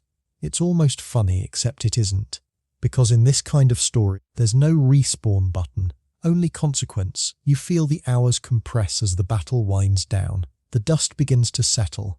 The cries of the wounded fade into the background hum of the desert. You watch as Taglib's warriors gather the spoils, not just weapons and armor, but something more valuable, confidence. They've tested their new commander's tactics. They've seen Bakker's famed warriors break. And they've learned that vengeance, when channeled through strategy, is more powerful than rage alone. You notice how Al-Muhalhal doesn't celebrate. He doesn't give a speech. He simply nods to his lieutenants, issues orders for the wounded, and turns his gaze south, toward the next objective. You understand this kind of momentum, the kind that isn't about savoring victory. It's about sustaining pressure. A light joke, because you're settling in. If you've ever finished a big project at work and your boss just says, "Great, now here's the next one," without even a coffee break. You know that exact feeling of, "Can I at least breathe first?"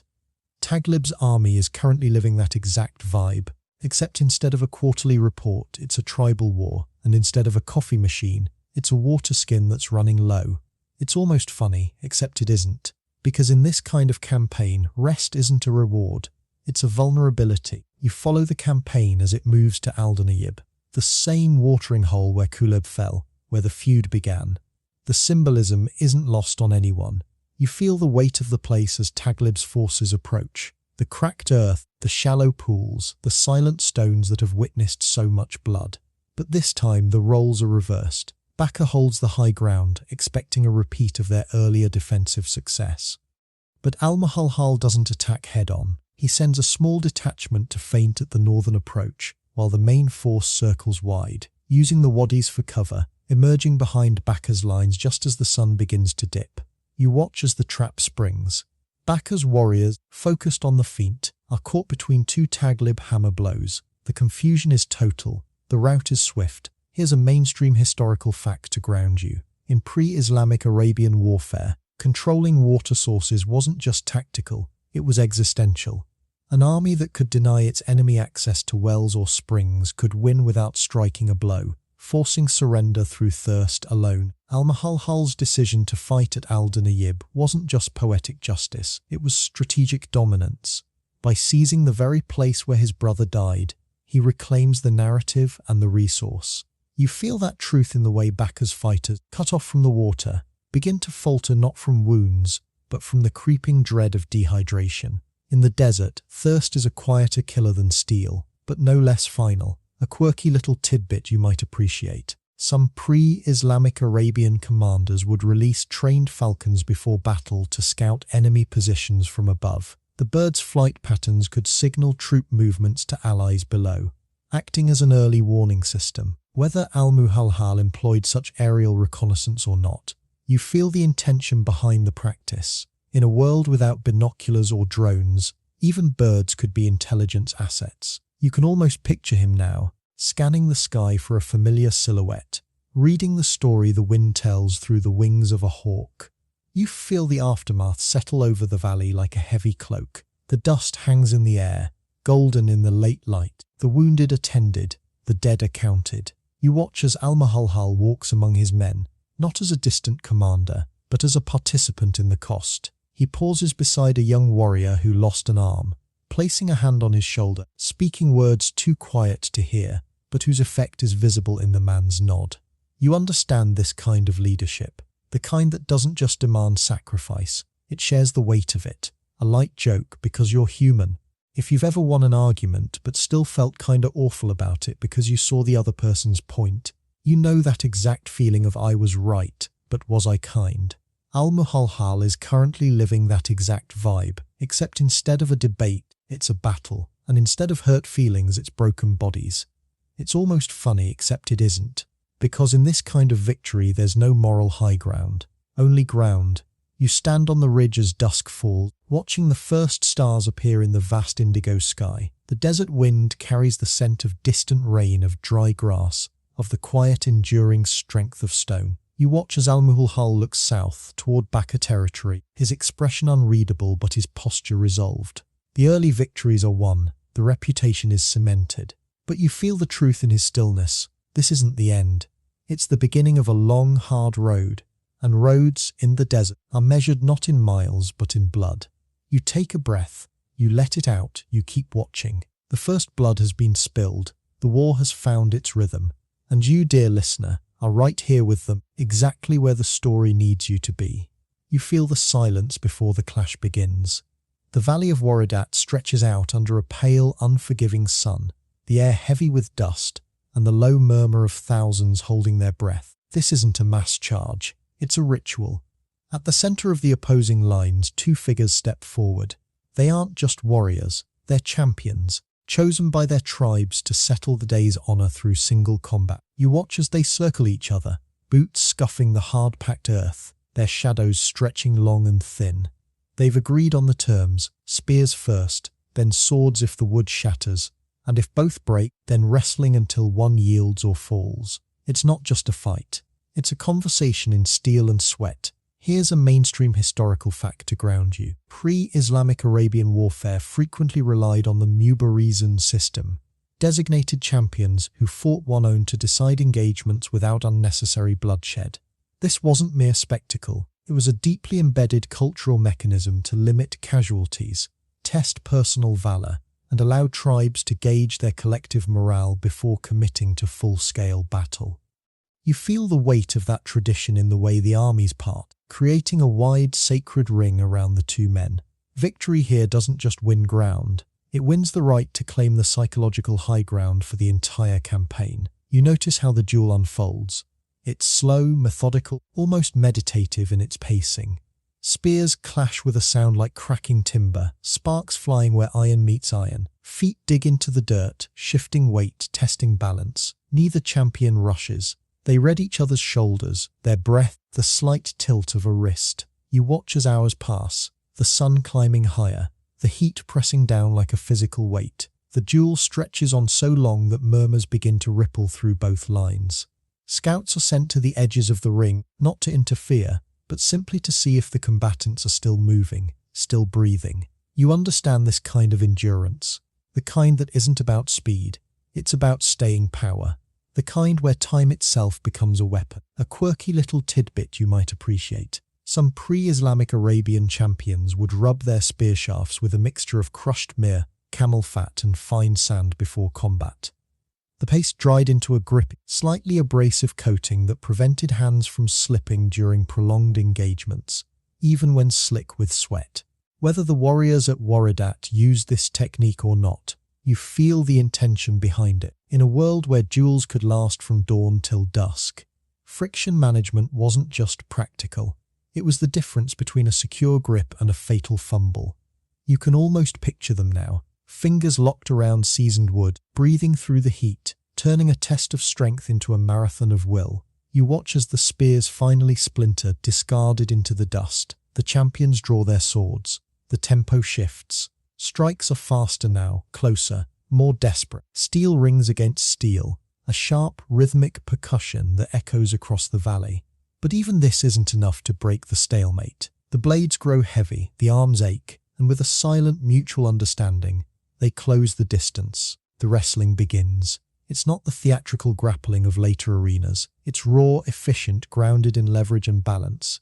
Dust coats their faces, their tunics, their sweat-slicked skin. They fall, they rise, they lock limbs, they strain. You feel the exhaustion radiating from them, a shared fatigue that binds them more than their rivalry. Historians still argue whether these prolonged champion duels were genuine attempts to resolve conflicts through minimal bloodshed, or highly theatrical performances designed to buy time for tactical repositioning and morale building, while the main forces conserved energy. The truth probably sits somewhere in the middle, resting comfortably on a shelf between cultural ritual and battlefield pragmatism. What matters for our story is that the duel becomes a mirror for the war itself, slow, grinding, and deeply personal. You feel that truth in the way both armies have stopped cheering, the way they're just watching, holding their breath, as if the fate of 40 years hinges on two exhausted men locked in the dirt. A light joke, because you're human. If you've ever watched a tennis match that goes to a fifth-set tiebreak and found yourself pacing your living room like you're the one actually running, you know that exact feeling of, why are my shoulders so tense? The armies at Waradat are currently living that exact vibe, except instead of a yellow ball, it's sharpened steel, and instead of a stadium, it's a sun-baked valley where the loser doesn't just drop rank, he drops dead. It's almost funny, except it isn't. Because in this kind of story, there's no umpire to call a timeout. You feel the shift when Hamad steps into the fray. He's not one of the original champions, but a sudden clash on the flank draws him in, and soon he's locked in combat with a Taglib commander. You watch him move, fluid, experienced, fighting with the quiet confidence of a man who has seen 100 skirmishes and survived them all.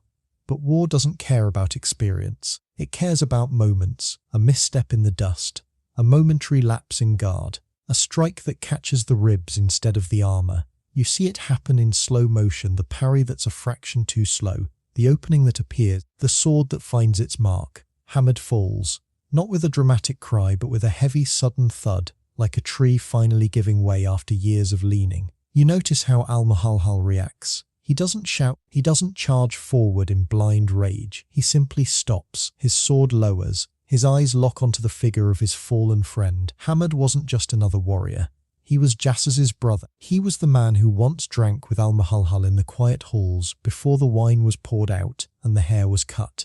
They were friends once, bound by hospitality and shared stories, before the desert decided they had to be enemies. You feel the fracture in that moment. This isn't just another casualty on a tally sheet. This is a personal severing, a bridge burned so completely that not even ash remains. You understand this kind of grief, the kind that doesn't scream, it hollows. The kind where the war stops being about honor and becomes about the unbearable weight of knowing someone you once broke bread with now lies cooling in the dirt. A light joke, because you're settling in. If you've ever lost a favorite coffee mug and felt that weird, disproportionate pang of, why does everything feel worse today? Al-Muhalhal is currently living that exact vibe, except instead of a ceramic mug, it's a lifelong friendship, and instead of a bad morning, it's a battlefield where the ground itself feels complicit. It's almost funny, except it isn't, because in this kind of loss there's no replacement, only memory. You watch as the duel finally ends. One champion yields exhausted, his hands pressed to the earth in surrender. The other stands over him, sword raised but doesn't strike. The day's honor is settled, but the victory feels hollow. You feel the armies disperse slowly, the energy drained, the mood heavy. Al-Muhalhal walks toward Hamid's body, the dust coating his boots, the sun beating down on his shorn hair. He kneels, not in defeat, but in acknowledgement. He touches his friend's shoulder, whispers something too quiet for the wind to carry, and stands. You notice how his posture has changed. The resolve is still there, but it's colder now, sharper. The war was once about vengeance for a brother. Now, it's about surviving the friends it forces him to break. A light joke because you're human. If you've ever tried to keep a group chat alive after a major fallout and realize some conversations just naturally expire, you know that exact feeling of, well, I guess that's it then. The desert is currently living that exact vibe, except instead of a dead group chat, it's a dead alliance, and instead of muted notification, it's the quiet understanding that some bonds can't survive the weight of a 40-year feud. It's almost funny, except it isn't, because in this kind of story, the silence isn't digital, it's eternal. You stand in the valley as dusk approaches, the sky bruising into shades of violet and copper. The wind picks up, carrying the scent of dry sage, of distant rain, of the quiet, enduring strength of stone. You watch as Al-Muhalhal turns back toward his lines, his steps measured, his gaze fixed on the horizon. Hamid is gone. The duel is over, fed by a grief that has nowhere left to go but forward. You understand this kind of endurance, the kind that isn't about hope, it's about habit, the kind where you keep walking because stopping means admitting how much you've lost. You take a breath, you let it out, you keep watching. The champions have rested, the friend has fallen, and you, dear listener, are right here with them, exactly where the story needs you to be. You feel the road stretch out like a worn ribbon of dust and stone, winding northward away from the familiar dunes and into the cooler, unfamiliar terrain of the Ash-Sham frontier. Jassas rides alone now, or as alone as a hunted man can be. His cloak is heavy with travel grime, his hands raw from rains and wind, his eyes constantly tracking the horizon behind him for the dark smudge of riders. He isn't fleeing out of cowardice. He's retreating because his father ordered it, because Murrah bin Dul understood that keeping the catalyst of the war at the center of the storm would only guarantee a quicker, more total annihilation of the Baka line. So you follow him as he pushes deeper into exile, trading the open desert for rocky passes, trading tribal protection for the thin, uncertain shelter of Byzantine borderlands. The air smells different here. Sharper pine, damp limestone, the faint metallic tang of distant forges. It's not home, but it's a breathing space. Here's a mainstream historical fact to ground you. In pre-Islamic Arabia, seeking refuge across the northern frontier was a well-established survival strategy. Tribes with strained relations or internal blood debts often dispatch their most vulnerable or most targeted members to the Byzantine or Persian border zones, where desert law yielded to imperial jurisdiction and tribal vengeance lost its immediate grip. Jasas isn't just running, he's navigating an early version of diplomatic asylum. You can almost feel the quiet relief in his posture when the Taglib riders finally lose the scent in the wadis, when the northern winds mask his tracks, when he realizes that for now, the desert's ledger has been temporarily paused. A quirky little tidbit you might appreciate. Some pre-Islamic Arabian travelers carried small pouches of crushed juniper and dried camel thistle to rub on their horses' hooves before crossing dry riverbeds. The mixture didn't just protect the joints. It left a faint herbal scent that confused tracking hounds and masked the iron-rich odour of sweat and dust. Whether Jasas's mount benefited from this desert trick or not, you feel the intention behind it. In a world where survival often depended on becoming untrackable, even the ground beneath you could be edited. You can almost picture him now, rubbing the paste into the leather, checking the girth, listening to the wind for the rhythm of pursuit. You notice how the pursuit tightens despite the distance. Abu Nuwayra, a Taglib commander loyal to Al-Mahalhal's vow, leads an elite vanguard of 30 riders, hand-picked for endurance and ruthless focus.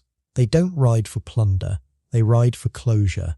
You feel the tension in Jasas's shoulders as he finally spots them on a ridge, 30 silhouettes cutting against the pale morning sky. He doesn't panic. He doesn't spur his horse into blind flight. Instead, he guides it toward a narrow defile where the rock walls close in, where numbers mean nothing and terrain means everything. You understand this kind of choice, the kind where you don't run from the storm, you step into its eye. You understand it because you've made it yourself, in quieter rooms, with lower stakes, when backing down felt worse than standing your ground. Historians still argue whether Jasas's journey to Syria was a calculated diplomatic exile meant to buy time for peace negotiations, or a desperate flight that only hardened Taglib's resolve by proving the Baka leadership would rather scatter than face justice. The truth probably sits somewhere in the middle, resting comfortably on a shelf between strategic preservation and forced displacement. What matters for our story is that the defile becomes his final stage. 30 riders enter, 15 will leave, and the desert will keep the rest. A light joke, because you're human. If you've ever tried to take a shortcut through unfamiliar terrain and realized halfway through that you've accidentally walked into a dead end, you know that exact feeling of, well, this is either brilliant or catastrophic. Jasas is currently living that exact vibe. Except instead of a hiking trail, it's a tactical choke point, and instead of a GPS error, it's a life-or-death calculation based on rock formations and cavalry momentum. It's almost funny, except it isn't. Because in this kind of story, wrong turns don't mean backtracking, they mean bleeding. You watch as the first wave of Taglib riders charges into the narrow pass. The space is too tight for formation, too steep for easy dismounts, perfect for a lone warrior who knows how to use the walls. Jasas doesn't swing wildly. He fights with economy. A thrust here, a parry there, a kick to unseat a mount, a drawn blade to finish a fall. You feel the rhythm of it, not a frenzy but a grim, methodical dismantling. One falls, then another, then a third. The defile amplifies the sound of steel on leather, of gasps swallowed by stone, of hooves scrambling on loose gravel. You notice how Jasas's breathing stays steady, how his movements grow sharper rather than slower, as if the weight of exile is finally being shed in favour of something cleaner, quieter, final. A quirky little tidbit you might appreciate. Pre-Islamic Arabian desert fighters often wrapped their sword hilts in strips of braided sinew and dampened leather before prolonged engagements. The grip wouldn't just stay secure. It would absorb sweat and reduce hand fatigue during extended melee, allowing warriors to maintain precision when most would fumble. Whether Jasas's blade carried such wrapping or not, you feel the practical poetry in it. Survival wasn't just about courage, it was about friction management. You can almost see him now, fingers locked, forearm braced, turning a narrow rock corridor into a meat grinder where endurance outweighs numbers. You feel the shift when the count reaches 15. The Taglib vanguard is broken, not by an army, but by a single man who refused to run out the clock. Abu Nuwayra himself finally pushes through the fallen, his sword raised, his expression a mix of fury and grudging respect. You watch as they clash, the sound ringing off the stone walls like a struck bell. It's not a long duel, it's a final exchange. Jasas is exhausted, bleeding from a dozen shallow cuts, his horse lathered and trembling. Abu Nuwayra is fresh, driven by the weight of a commander's orders and a tribe's expectation. You feel the moment the balance tips. A misstep on loose shale, a guard dropping a fraction too low, a strike that finds the gap between ribs and collarbone. Jasas doesn't cry out. He simply exhales, his sword slipping from his grip, his knees hitting the dust. You understand this kind of fall, not a defeat, a conclusion. A light joke, because you're settling in. If you've ever finished a grueling workout only to realize you forgot to stretch and your muscles instantly stage a full mutiny, you know that exact feeling of, I was doing so well until gravity remembered I existed. Jasas is currently living that exact vibe, except instead of a yoga mat, it's a rock defile, and instead of sore quads, it's the quiet, inevitable surrender of a body that has simply run out of tomorrows. It's almost funny, except it isn't, because in this kind of ending, there's no cool-down period. Only stillness. You notice how Abu Nuwayra kneels beside him. There's no gloating, no victory speech. Just a quiet nod, the kind that says, you made us work for this. You watch as the remaining Taglib riders pull back, letting the wind move through the pass, letting the silence settle over the stone. 15 men remain dead. 1 man lies cooling. The pillar of the conflict has been removed.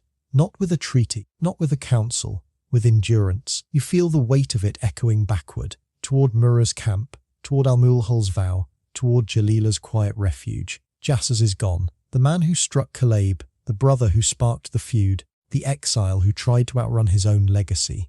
He stays in the dust. Here's a mainstream historical fact to ground you. In tribal Arabian warfare culture, the death of a primary instigator rarely ended a blood feud. It often merely shifted its axis. Vengeance didn't stop because one life balanced another.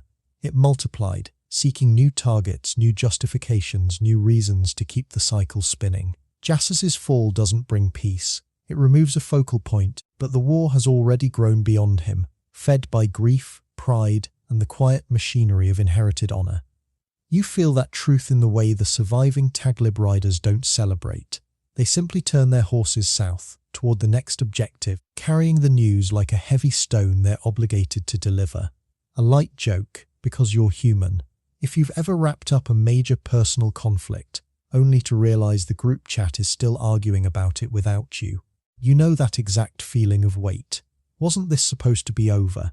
The desert is currently living that exact vibe, except instead of a group chat, it's a tribal war machine, and instead of muted notifications, it's 40 years of momentum that refuses to idle just because the original spark has gone out. It's almost funny, except it isn't, because in this kind of story there's no unsubscribe button, only inheritance, a stand in the defile as the afternoon light slants gold through the narrowing sky. The air smells of crushed sage, of old stone, of the quiet, enduring strength of men who do what they must until they can't. You watch as a desert wind sweeps through the pass, carrying away the dust, cooling the blood, smoothing the sharp edges of a day that will be told and retold until the edges blur into myth.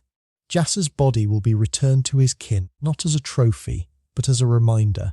Some debts are paid in full and some wars are paid in full only when everyone runs out of things to lose. You take a breath, you let it out, you keep watching. The exile has ended, the pillar has fallen, and you, dear listener, are right here with them, exactly where the story needs you to be. You feel the weight of the message before it's even delivered. Murrah bin Dul stands at the edge of his encampment, watching a lone rider approach from the south. The man's camel is lathered, his cloak dust-caked, his expression the weary neutrality of someone who has carried bad news too many times to count. You watch as Murrah receives the scroll, breaks the seal, and reads. His face doesn't change, not at first, but you see the way his shoulders drop just slightly, the way his fingers tighten on the parchment until the edges crumple. The message is simple. Jasas is dead. The debt is paid. Let the war end. And yet the reply from Al-Mulhal is simpler still. The war continues. Here's a mainstream historical fact to ground you. In pre-Islamic Arabian tribal diplomacy, the death of a primary instigator often triggered formal peace overtures, with neutral elders or respected poets serving as mediators to negotiate sul, a binding truce that could include blood money, hostage exchanges, or mutual oaths to cease hostilities.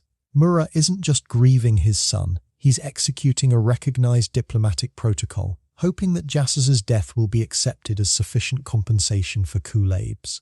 You feel the frustration in that effort. Sometimes the rules of peace exist, but the will to follow them does not. You notice how Murrah's next move isn't anger, it's persistence. He sends another envoy, this time carrying not just words but gifts, fine camels, woven silks, a promise of shared grazing rights in the northern wadis. He frames the offer not as surrender but as wisdom. We have both lost. Let us stop losing more. You watch as the Taglib camp receives the delegation with polite silence, then sends them back with the same answer, delivered not with malice, but with the quiet certainty of a man who has made a vow he no longer knows how to break. You understand this kind of impasse, the kind where both sides are right and both sides are wrong, and neither knows how to step back without feeling like they've betrayed everything they've fought for. A quirky little tidbit you might appreciate. Some pre-Islamic Arabian peace envoys would carry a small branch of acacia or tamarisk as a symbol of their neutral status. Breaking the branch during negotiations signaled the end of talks. Preserving it meant dialogue could continue. Whether Murrah's messenger bore such a token or not, you feel the intention behind the ritual. In a world where words could be weapons, even a twig could be a treaty. You can almost picture the envoy now, holding the branch like a fragile promise, watching as Al-Muhalhal's eyes flicker toward it, then away, without a word. You feel the hours stretch as Murrah tries a different approach. He doesn't send a warrior this time, he sends a poet. In a culture where verse-shaped memory and reputation, a well-crafted qasida could soften hearts, reframe grievances, and remind listeners of shared ancestry and shared loss. You watch as the poet recites under the Taglib council tent, his voice rising and falling with the rhythm of the desert wind, weaving images of fathers mourning sons, of mothers counting empty places at the fire, of a land growing tired of blood. You notice how some of the younger Taglib warriors look down, their expressions softening. But Al-Muhalhal doesn't move, he doesn't scowl, he simply listens, and when the poem ends he says only, "The vow remains." Historians still argue whether Al-Muhalhal's refusal to accept peace after Jassas's death was a genuine psychological transformation, where vengeance became an end in itself, or a calculated political strategy to maintain Taglib's military momentum and consolidate his own authority as Kulab's successor. The truth probably sits somewhere in the middle, resting comfortably on a shelf between personal obsession and pragmatic consolidation. What matters for our story is that the refusal isn't just a no. It's a declaration that the war has outgrown its original cause. It's no longer about avenging Kulab. It's about proving that Taglib cannot be broken. And in the desert, proofs are written in blood. A light joke, because you're human. If you've ever tried to reason with someone who's already decided the only acceptable outcome is total victory, you know that exact feeling of, I'm offering you a bridge, and you're asking for my firstborn. Murrah is currently living that exact vibe, except instead of a workplace dispute, it's a tribal feud, and instead of HR mediation, it's the very real possibility that everyone in this tent will be dead within the year. It's almost funny, except it isn't, because in this kind of negotiation there's no HR department, only consequences. You notice how the war continues, but the rhythm changes. Without Jassas as a focal point, the conflict becomes more diffuse, more aimless. Raids replace set-piece battles. Ambushes replace declarations. You watch as Taglib's riders strike back at caravans not for strategic gain, but to keep the pressure on, to remind everyone that the vow is still active. You watch as Bakka's warriors retaliate not with grand campaigns, but with targeted strikes that feel less like warfare and more like harassment. You feel the exhaustion in these actions, the kind that isn't born of strategy, but of momentum, the kind where you keep fighting because stopping feels like admitting you've lost. A light joke, because you're settling in. If you've ever kept scrolling through social media, long after you meant to log off, just because stopping felt harder than continuing, you know that exact feeling of why am I still doing this? The desert is currently living that exact vibe, except instead of a feed, it's a feud, and instead of blue light, It's the red glow of campfires that never seem to go out. It's almost funny, except it isn't, because this kind of story there's no just 5 more minutes. Only years. You feel the weight of Murrah's isolation grow. His own people begin to question the cost. Elders who once supported his refusal to surrender jassas now whisper that the war has outlived its purpose. Younger warriors, tired of dying for a debt they didn't incur, start to wonder if honor is worth annihilation. You watch as Murrah stands before his council, his voice steady, but his eyes tired, arguing that peace without justice is just another form of surrender. You understand this kind of leadership, the kind that isn't about being popular. It's about being principled. The kind where you choose your convictions even when you know they might cost you everything. A quirky little tidbit you might appreciate. Some pre-Islamic Arabian elders would carry a small stone from their tribe's sacred well during council meetings. Holding it while speaking was believed to ground their words in ancestral wisdom and remind listeners that decisions echoed beyond the present moment. Whether Murrah kept such a stone or not, you feel the intention behind the practice. In a world where choices could define generations, even a pebble could be a compass. You can almost picture him now, fingers brushing the cool surface, weighing not just the next battle, but the next century. You watch as Al-Muhalhal's camp transforms. The early unity of purpose begins to fray. Some warriors follow him out of loyalty to Kulayb's memory. Others stay because the spoils of war have become a habit. A few begin to wonder if the vow has become a cage. You notice how Al-Muhalhal senses this shift. He doesn't punish doubt. He doesn't demand oaths. He simply doubles down on action, leading raids himself, sharing the hardship, reminding everyone through deed rather than word that the mission isn't over. You feel the tension in that approach. Sometimes the only way to hold a group together is to keep moving, even if the destination has become unclear. Here's a mainstream historical fact to ground you. In pre-Islamic Arabian warfare, prolonged conflicts often led to the rise of saliks, outlaw warriors who operated outside tribal structures, fighting for personal gain or ideological commitment rather than kinship loyalty. As the war between Taghlib and Bakr dragged on, you can almost feel the emergence of these figures, men who no longer fought for tribe or vow, but for the sheer momentum of conflict itself. You understand this kind of evolution. The kind where a war starts with a cause and ends with a culture. A light joke because you're human. If you've ever stayed late at work on a project that originally made sense but now feels like busy work, you know that exact feeling of, I'm not even sure why we're doing this anymore. Al-Muhalhal's army is currently living that exact vibe, except instead of a quarterly report, it's a 40-year feud, and instead of a performance review, it's the quiet understanding that some missions outlive their purpose but refuse to die. It's almost funny, except it isn't, because in this kind of story there's no HR to file a complaint with. Only history. You stand on a ridge as dusk falls, watching the campfires of both tribes flicker in the growing dark. The desert wind carries the scent of dry grass, of distant rain, of the quiet, enduring strength of stone. You watch as Murrah looks south toward Taghlib territory, his expression unreadable but his posture resolved. You feel the truth in that stillness. Some wars don't end because someone wins. They end because everyone runs out of reasons to keep fighting. And right now, neither side is ready to stop. You take a breath, you let it out, you keep watching. The peace was offered, the vow was kept, and you, dear listener, are right here with them, exactly where the story needs you to be. You step away from the main camps, leaving the thick smoke of war behind and moving toward the higher, cooler ground where Al-Harith bin Ibad's people graze. The air changes here. It's cleaner, scented with wild thyme, damp limestone, and the quiet stillness of men who have chosen not to draw swords. Al-Harith is older than most commanders, his beard threaded with silver, his posture relaxed but never careless. He hasn't raised a weapon in months. You watch as he sits beneath a sprawling acacia, untangling a length of rope with slow, methodical fingers, his bow resting against a rock nearby with its string deliberately loosened.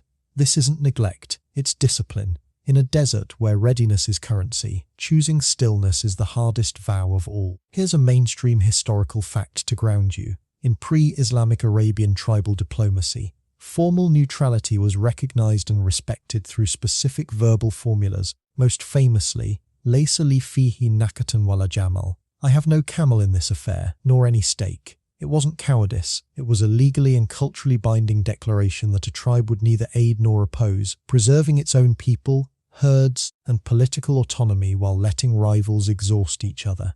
You feel the weight of that principle in the way Al-Harith's scouts monitor the horizon, not to engage, but to record. He isn't hiding from the war, he's studying it, waiting to see if the fire will burn itself out or spread to his door. You notice how the messengers come, one after another, like rain on a dry roof. Bakr elders arrive first, pleading for his martial support, reminding him of old alliances and shared bloodlines. He listens, offers them water, and speaks gently but firmly. The time for intervention has not come. Days later, Taghlib envoys approach, testing his loyalty, hinting at the rewards of joining the Avengers' March. He receives them with the same courtesy, the same quiet refusal.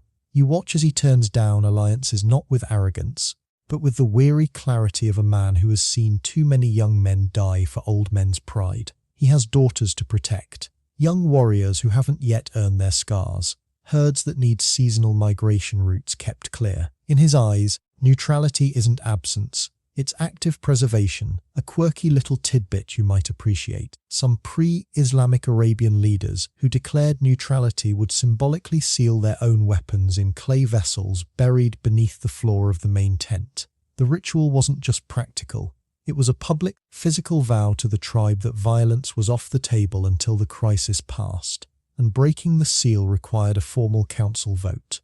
Whether Al-Harith performed this exact rite or not, you feel the intention behind it. In a culture that equated martial readiness with honor, choosing peace required visible, almost architectural commitment. You can almost picture him now, standing over the buried jar, placing his hand on the packed earth, making a silent promise to his people that he would not be the one to light the match. You feel the mounting pressure as weeks turn to months. The war doesn't respect borders. Taghlib's raiding parties drift closer to his grazing lands, testing the edges of his declared distance. Bakr's supply caravans route dangerously near his wells, hoping his neutrality will double as protection. Al-Harith responds to neither with force. Instead, he adjusts migration patterns, establishes buffer outposts staffed only by scouts, and sends quiet diplomatic notes to both sides reminding them of ancient pacts that guarantee safe passage for unaligned tribes. You understand this kind of navigation, the kind that isn't about picking a side, it's about refusing to be used as terrain, the kind where you build walls out of patience instead of stone. Historians still argue whether Al-Harith's prolonged neutrality was a genuine philosophical commitment to tribal preservation and conflict de-escalation, or a calculated political maneuver designed to let Taghlib and Bakr bleed each other dry so his own faction could emerge as the dominant power broker once the dust settled. The truth probably sits somewhere in the middle border, resting comfortably on a shelf between moral restraint and strategic patience. What matters for our story is that his stance creates a fragile island of calm in a sea of escalating violence. You feel that calm in the way his camp sleeps through the night, in the way children play near the tents without fear of sudden alarms, in the way elders speak in measured tones instead of battle chants. A light joke, because you're human. If you've ever been in a group argument and tried to play mediator, only to realize both sides just want you to pick a jersey to wear, you know that exact feeling of, I'm literally just trying to keep the peace here. Al-Harith is currently living that exact vibe, except instead of a family group chat, it's a 40-year blood feud, and instead of a casual DM, it's heavily armed cavalry probing his borders. It's almost funny, except it isn't, because in this kind of standoff, neutrality doesn't mean sitting out. It means holding the line without throwing a punch. You watch as Al-Mahalhal's campaign grows increasingly restless. With Jassa's dead and Bakr's leadership fractured but stubbornly resistant, the Taghlib vanguard begins lashing out at anything that resembles an obstacle. Trade routes are disrupted, outposts are harassed, and slowly, inevitably, the conflict drifts toward Al-Harith's territory. He doesn't retaliate, he doesn't issue warnings, he simply reinforces his buffer zones, moves his herds to higher ground, and continues to untangle rope beneath the acacia. You feel the tension in that restraint, the kind that isn't passive, it's pressurized. like a dam holding back water that's slowly rising past the warning marks.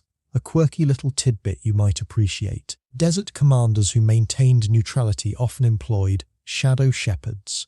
Older, highly experienced herders who knew how to read wind patterns, track distant cavalry, and move livestock through wadis without leaving a clear trail. These men acted as early warning systems, ensuring the tribe could vanish or reposition before hostilities reached their tents. Whether Al-Harith relied on such a network or not, you feel the quiet brilliance in it. Survival wasn't just about staying still. It was about staying invisible. You can almost see the shepherds now, perched on rocky ridges, binocular-sharp eyes scanning the horizon, reading the desert like a manuscript. You feel the hours stretch as dusk approaches. The sky bruises into violet. The air cools happens, not with an army, not with a declaration, with a single brutal violation of the unspoken rules that govern even the worst conflicts. Al-Mahalhal's riders intercept a small caravan moving through the northern pass. It isn't a Baka military unit, it's a neutral supply train carrying grain, salt, and personal correspondence. At its center rides Jubair, Al-Harith's son, young, unarmed, traveling under the recognized protection of his father's declared neutrality. You watch as the Taglib commander stops him, not for tactical gain, but to send a message about what happens to those who stand by while others fight. You feel the moment the line is crossed, not with a shout, with a blade. Here's a mainstream historical fact to ground you. In tribal Arabian warfare culture, killing a neutral envoy or a non-combatant from an unaligned tribe was considered one of the gravest breaches of desert law, often triggering immediate total mobilization from previously neutral clans. It wasn't just murder, it was the destruction of the social contract that kept the peninsula from collapsing into endless, indiscriminate slaughter. You feel the shockwave ripple outward before the body even hits the dust. The unspoken treaty is broken, the dam cracks, and the water that's been held back for years finally begins to pour. A light joke because you're settling in. If you've ever accidentally walked into the wrong meeting room and tried to quietly back out before anyone noticed, you know that exact feeling of okay, just pretend you belong here and no one will care. Al-Muhalhal's forces are currently living that exact vibe, except instead of a conference room, it's a protected tribal corridor, and instead of a polite cough, it's a fatal strike that just guaranteed every neutral clan in the region is about to stop pretending. It's almost funny, except it isn't. Because in this kind of story, wrong rooms don't lead to awkward exits. They lead to war. You notice how Al-Harith receives the news. He's still beneath the acacia. The rope is still in his hands. But the moment the scout delivers the report, his fingers stop moving. He doesn't shout. He doesn't weep. He simply stands, folds the rope neatly, and places it on the rock beside his bow. You feel the transformation in that quiet gesture. The elder is gone, the avenger arrives. You understand this kind of breaking point, the kind that isn't born of sudden rage, but of accumulated certainty that the world has stopped respecting the rules, and the only language left is fire. A light joke, because you're human. If you've ever tolerated a noisy neighbor for months out of sheer politeness, only to finally snap when they drop one too many boxes at 3 a.m., you know that exact feeling of, okay, that's it, I'm calling someone. Al-Harith is currently living that exact vibe.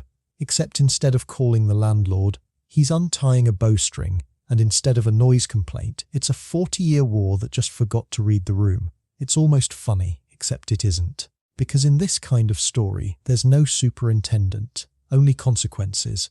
You stand in the gathering dark as Al-Harith walks toward the main tent. The camp is already stirring. Word travels fast. Young warriors grab their weapons. Elders gather in tight circles.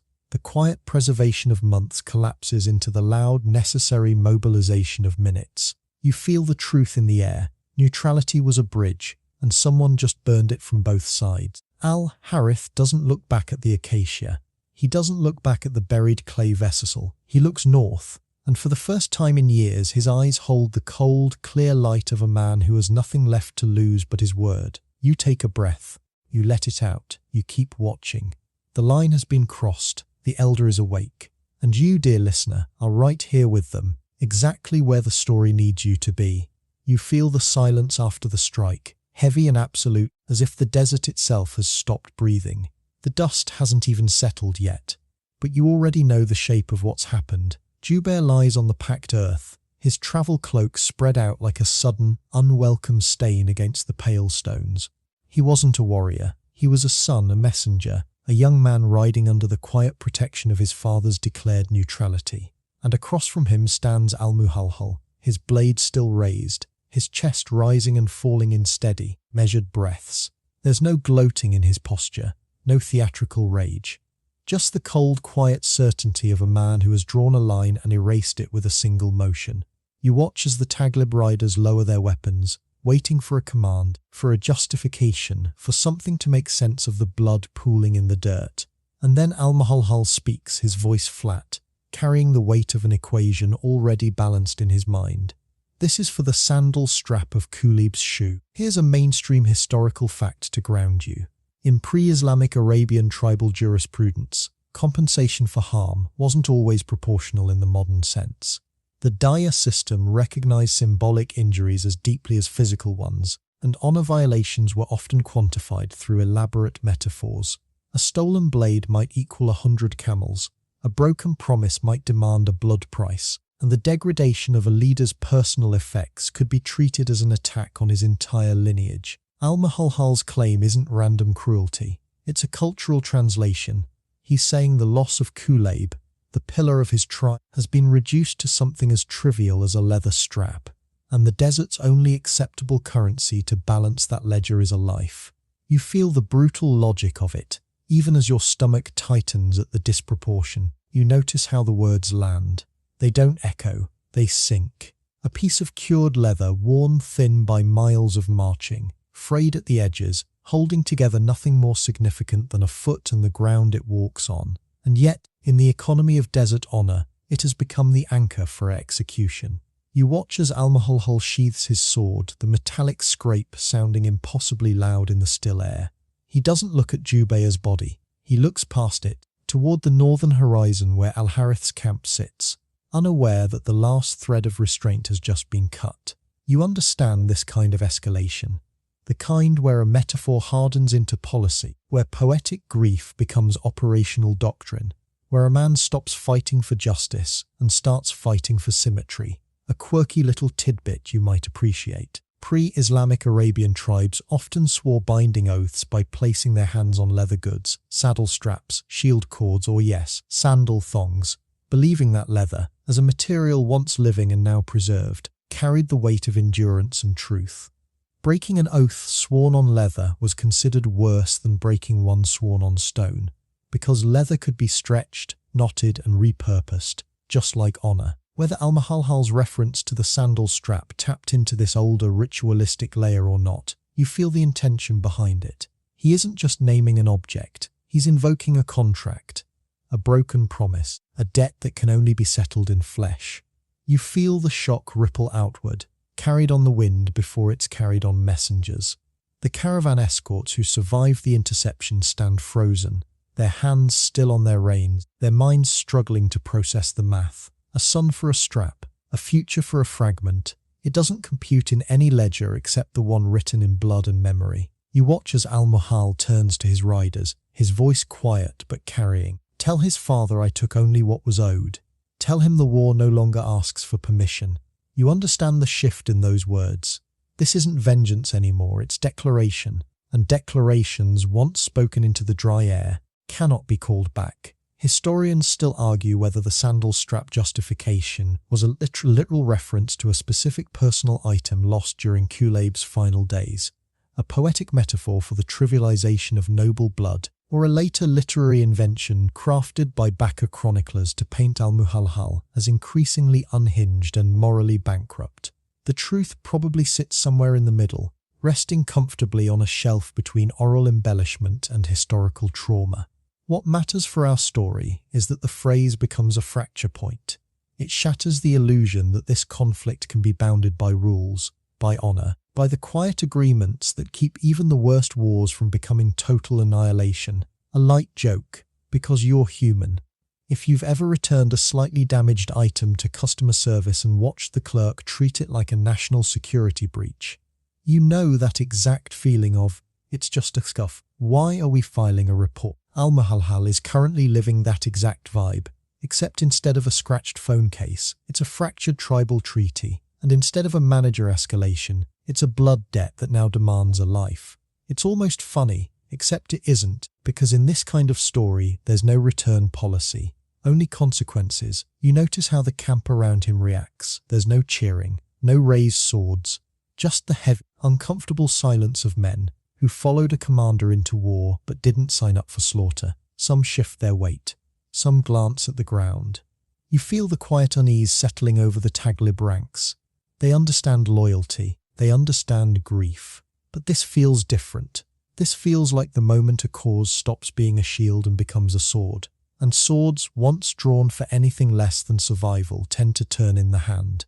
You understand this kind of moral drift, the kind where you start following a man because he's right, and keep following him because you're already too far in to turn back. A quirky little tidbit you might appreciate. Desert commanders who crossed into what contemporaries called gulu, excess, or overreach in vengeance, often faced quiet desertion from their own ranks, not through open rebellion, but through lost supply manifests, misrouted scouting parties, and suddenly unavailable horses. Whether Al-Muhalhal's vanguard begins experiencing these subtle frictions or not, you feel the cultural mechanism at work. In a society that prized measured response, extremism was policed not by law, but by logistics. You can almost picture it now, a warrior quietly untying his saddlebags, leaving a note about family matters, and slipping into the dusk, carrying his conscience home. You feel the hours stretch as the message travels north. It doesn't need a fast camel. Grief moves faster than wind. You watch as Al-Harith receives the report. He's still standing where you last saw him, near the acacia, the neatly folded rope still resting on the rock. But his face has changed. The quiet restraint, the patient calculation, the careful preservation of his people. It all drains away, replaced by something colder, sharper, absolute. He doesn't weep for Jubair, not yet. He simply looks down at his own hands, then out toward the Taglib camp, and you feel the moment the dam breaks. Not with a shout, with a decision. A light joke, because you're settling in. If you've ever tolerated a dripping faucet for weeks, telling yourself it's just a little noise, until one night at 2 a.m. it suddenly sounds like a drum solo and you're grabbing a wrench in the dark, you know that exact feeling of, okay, that's it, I'm ending this. Al-Harith is currently living that exact vibe, except instead of a leaky pipe, it's a broken treaty, and instead of a wrench, it's a war cry that will echo across 40 years. It's almost funny, except it isn't, because in this kind of moment, there's no calling a handyman, only answering with everything you have left. You stand in the gathering twilight as Al-Harith finally moves. He doesn't rush. He walks toward his tent with the steady, deliberate pace of a man who has finished thinking and started acting. The camp watches him. No one needs to. You feel the truth in the air. Neutrality was a bridge, and someone just burned it with a single careless spark. Al-Harith enters his tent. Moments later, you hear the sharp, clear sound of a bowstring being pulled tight. Then the heavy thud of armor being lifted from a storage chest. Then the low murmur of orders being given, not in panic, but in purpose. You understand this kind of awakening, the kind that isn't born of sudden anger, but of accumulated certainty that the world has stopped respecting the rules, and the only language left is fire. A light joke, because you're human.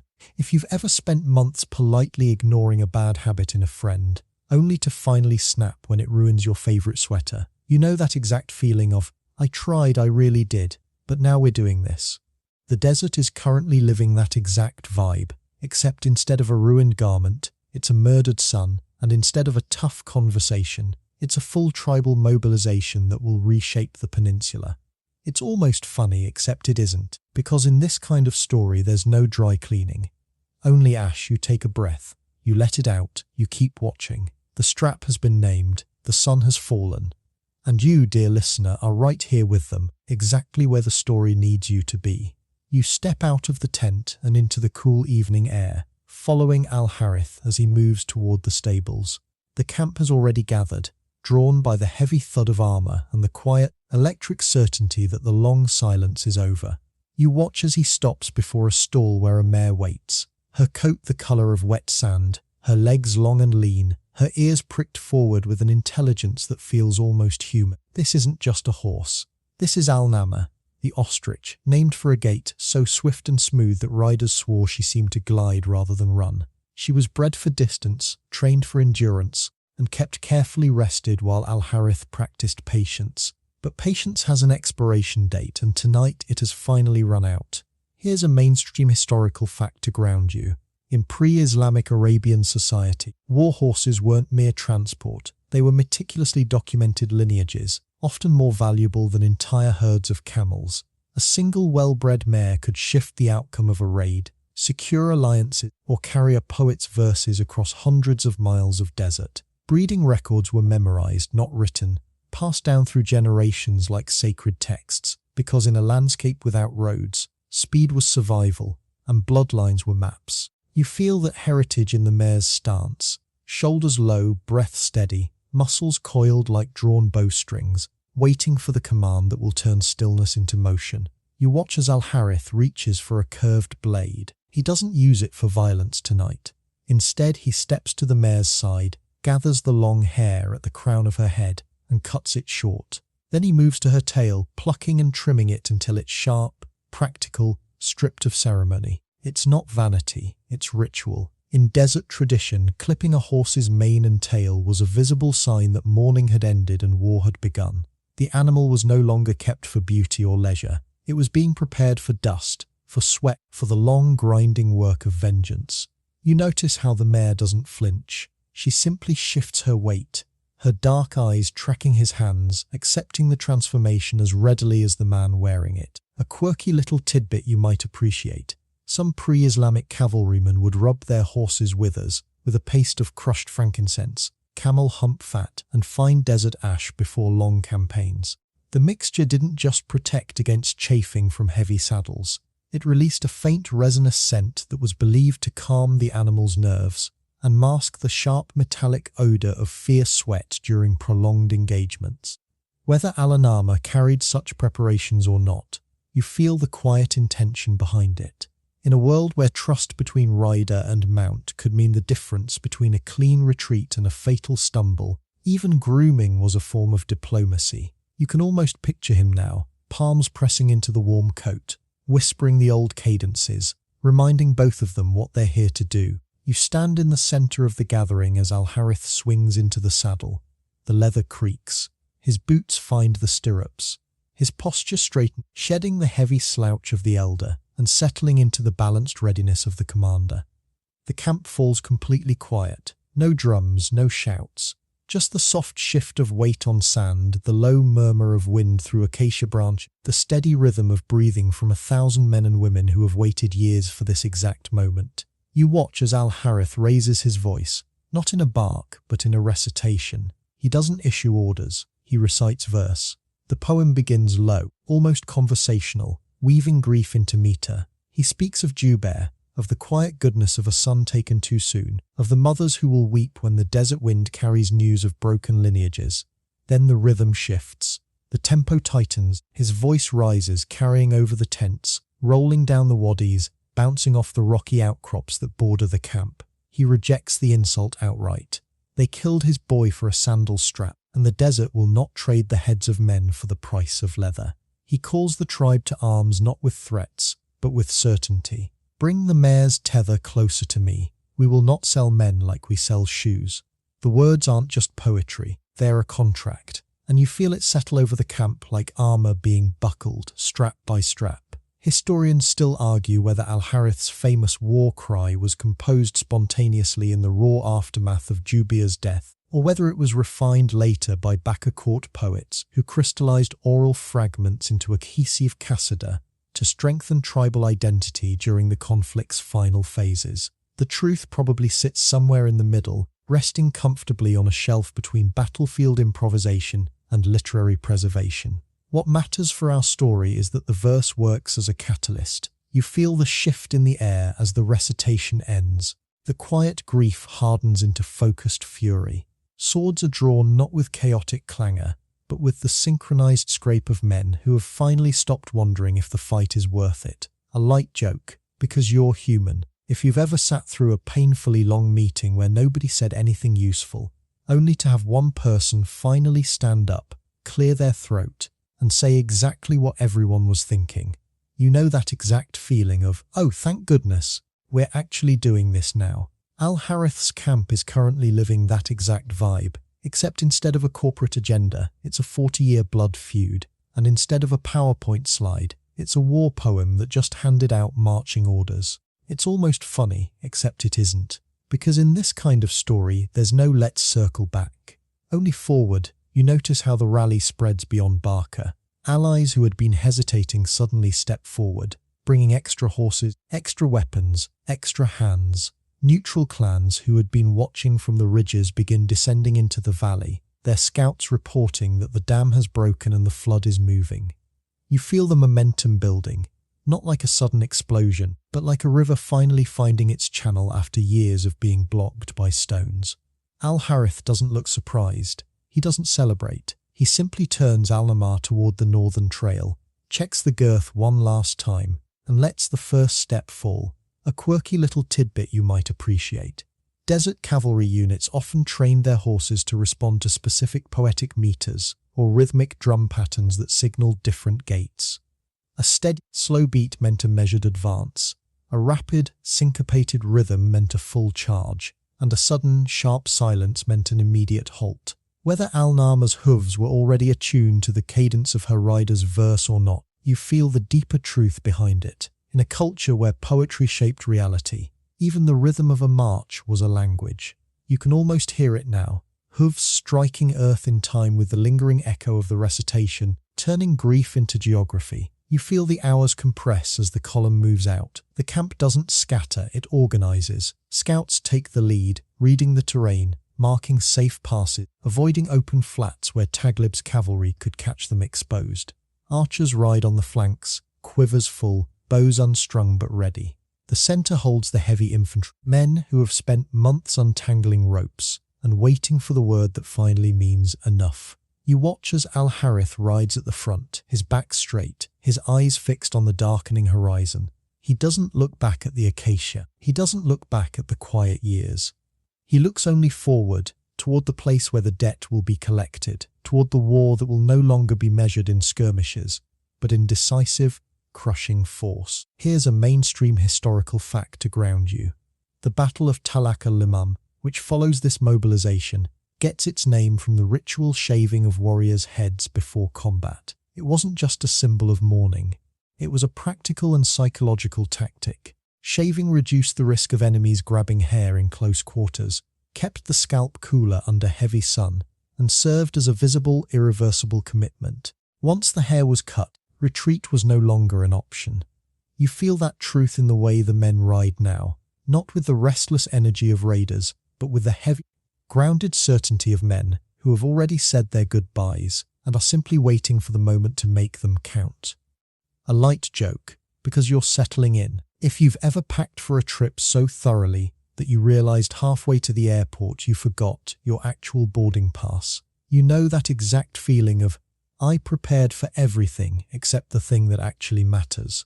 The Baka mobilization is currently living that exact vibe, except instead of luggage, it's armor, and instead of a gate agent, it's the unforgiving arithmetic of desert warfare, where overpacking your spirit is the only way to survive. It's almost funny, except it isn't, because in this kind of campaign, there's no lost and found, only legacy. You stand on the ridge as the column disappears into the dusk, a dark ribbon of steel and determination winding through the wadis. The desert wind picks up, carrying the scent of crushed sage, of oiled leather, of the quiet, enduring strength of men who have finally stopped waiting for peace to find them. You watch as the last scouts fade into the shadows, leaving only the echo of hooves and the heavy, resonant certainty that the tide has turned. Neutrality is over, the elder has spoken, the mare is running, and the war, for the first time in years, has a direction. You take a breath, you let it out, you keep watching. The poem is done, the march has begun, and you, dear listener, are right here with them, exactly where the story needs you to be. You step onto the battlefield at Talaq al-Limam, but it doesn't look like a war zone at first glance. It looks like a ritual ground. The morning air is cool, carrying the scent of crushed sage, damp earth and the faint, sharp tang of iron waiting to be tested. You watch as rows of Baka warriors kneel in the dirt, not in prayer but in preparation. One by one they take up curved blades and shave their heads clean. Hair falls in dark tufts onto the pale soil, catching the dawn light like scattered ash. This isn't vanity, it's a vow. Tahlak al-limam, the shaving of the crests.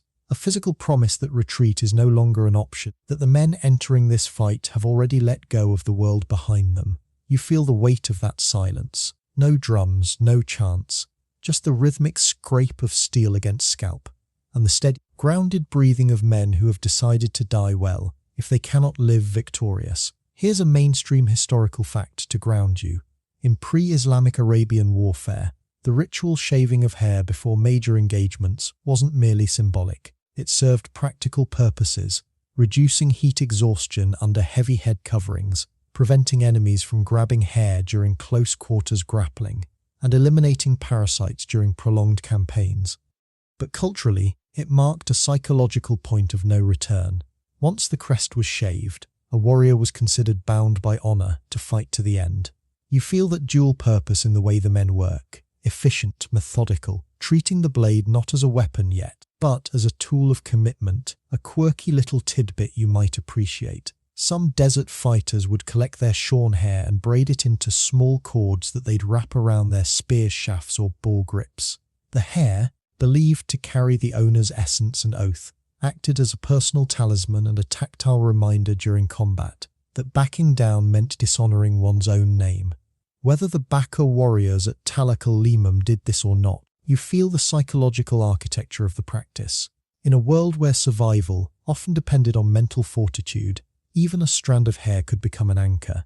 You watch as the last tuft falls. The warriors rise, adjusting their leather helmets, checking bowstrings, testing the weight of their spears. Their faces look older, sharper, stripped of the casual comfort that hair provides. Behind them, the camp is already mobilizing in a different rhythm. This isn't just an army preparing to charge, it's a community preparing to endure. You notice him stepping forward. They don't weep, they don't beg. They carry water skins slung over their shoulders, heavy and sloshing, and they grip thick wooden clubs wrapped in leather. You understand their role immediately. When the lines clash and the dust rises, these women won't fight the enemy cavalry. They'll patrol the aftermath. They'll move through the fallen, offering water to the wounded from their own side, and using their clubs to finish off Taglib casualties who might rise to strike again. It's brutal, efficient, and deeply embedded in the tribal understanding that war doesn't end when the sword stops swinging. Historians still argue whether the inclusion of women as battlefield triage and security at Tahlak al-limam was a standardized tactical protocol across Arabian tribal conflicts, or a unique crisis-driven adaptation born from Baka's specific demographic pressures and the decades-long exhaustion of the War of Al Basous.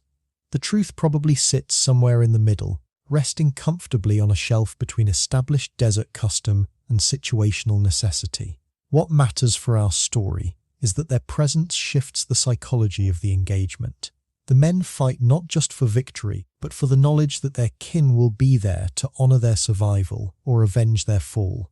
A light joke, because you're human. If you've ever tried to give yourself a buzz cut in the bathroom mirror and ended up looking like a startled peach, you know that exact feeling of, maybe I should have paid a professional. The Baka warriors are currently living that exact vibe, except of a pair of electric clippers. It's a curved blade and a patch of hard-packed desert floor, and instead of a bad hair day, it's a life-binding oath that guarantees no refunds. It's almost funny, except it isn't, because in this kind of story there's no come-over, only consequence. You feel the tension coil as the Taglib lines appear on the opposite ridge. They don't shout, they don't taunt, they simply form ranks, their banners catching the wind, their armor glinting dully in the morning light. Al-Harith rides at the front of the Baka center, Al-Namar pacing beneath him, her clipped mane stark against her dark coat. You watch as he raises a hand, not in a dramatic gesture, but in a quiet signal.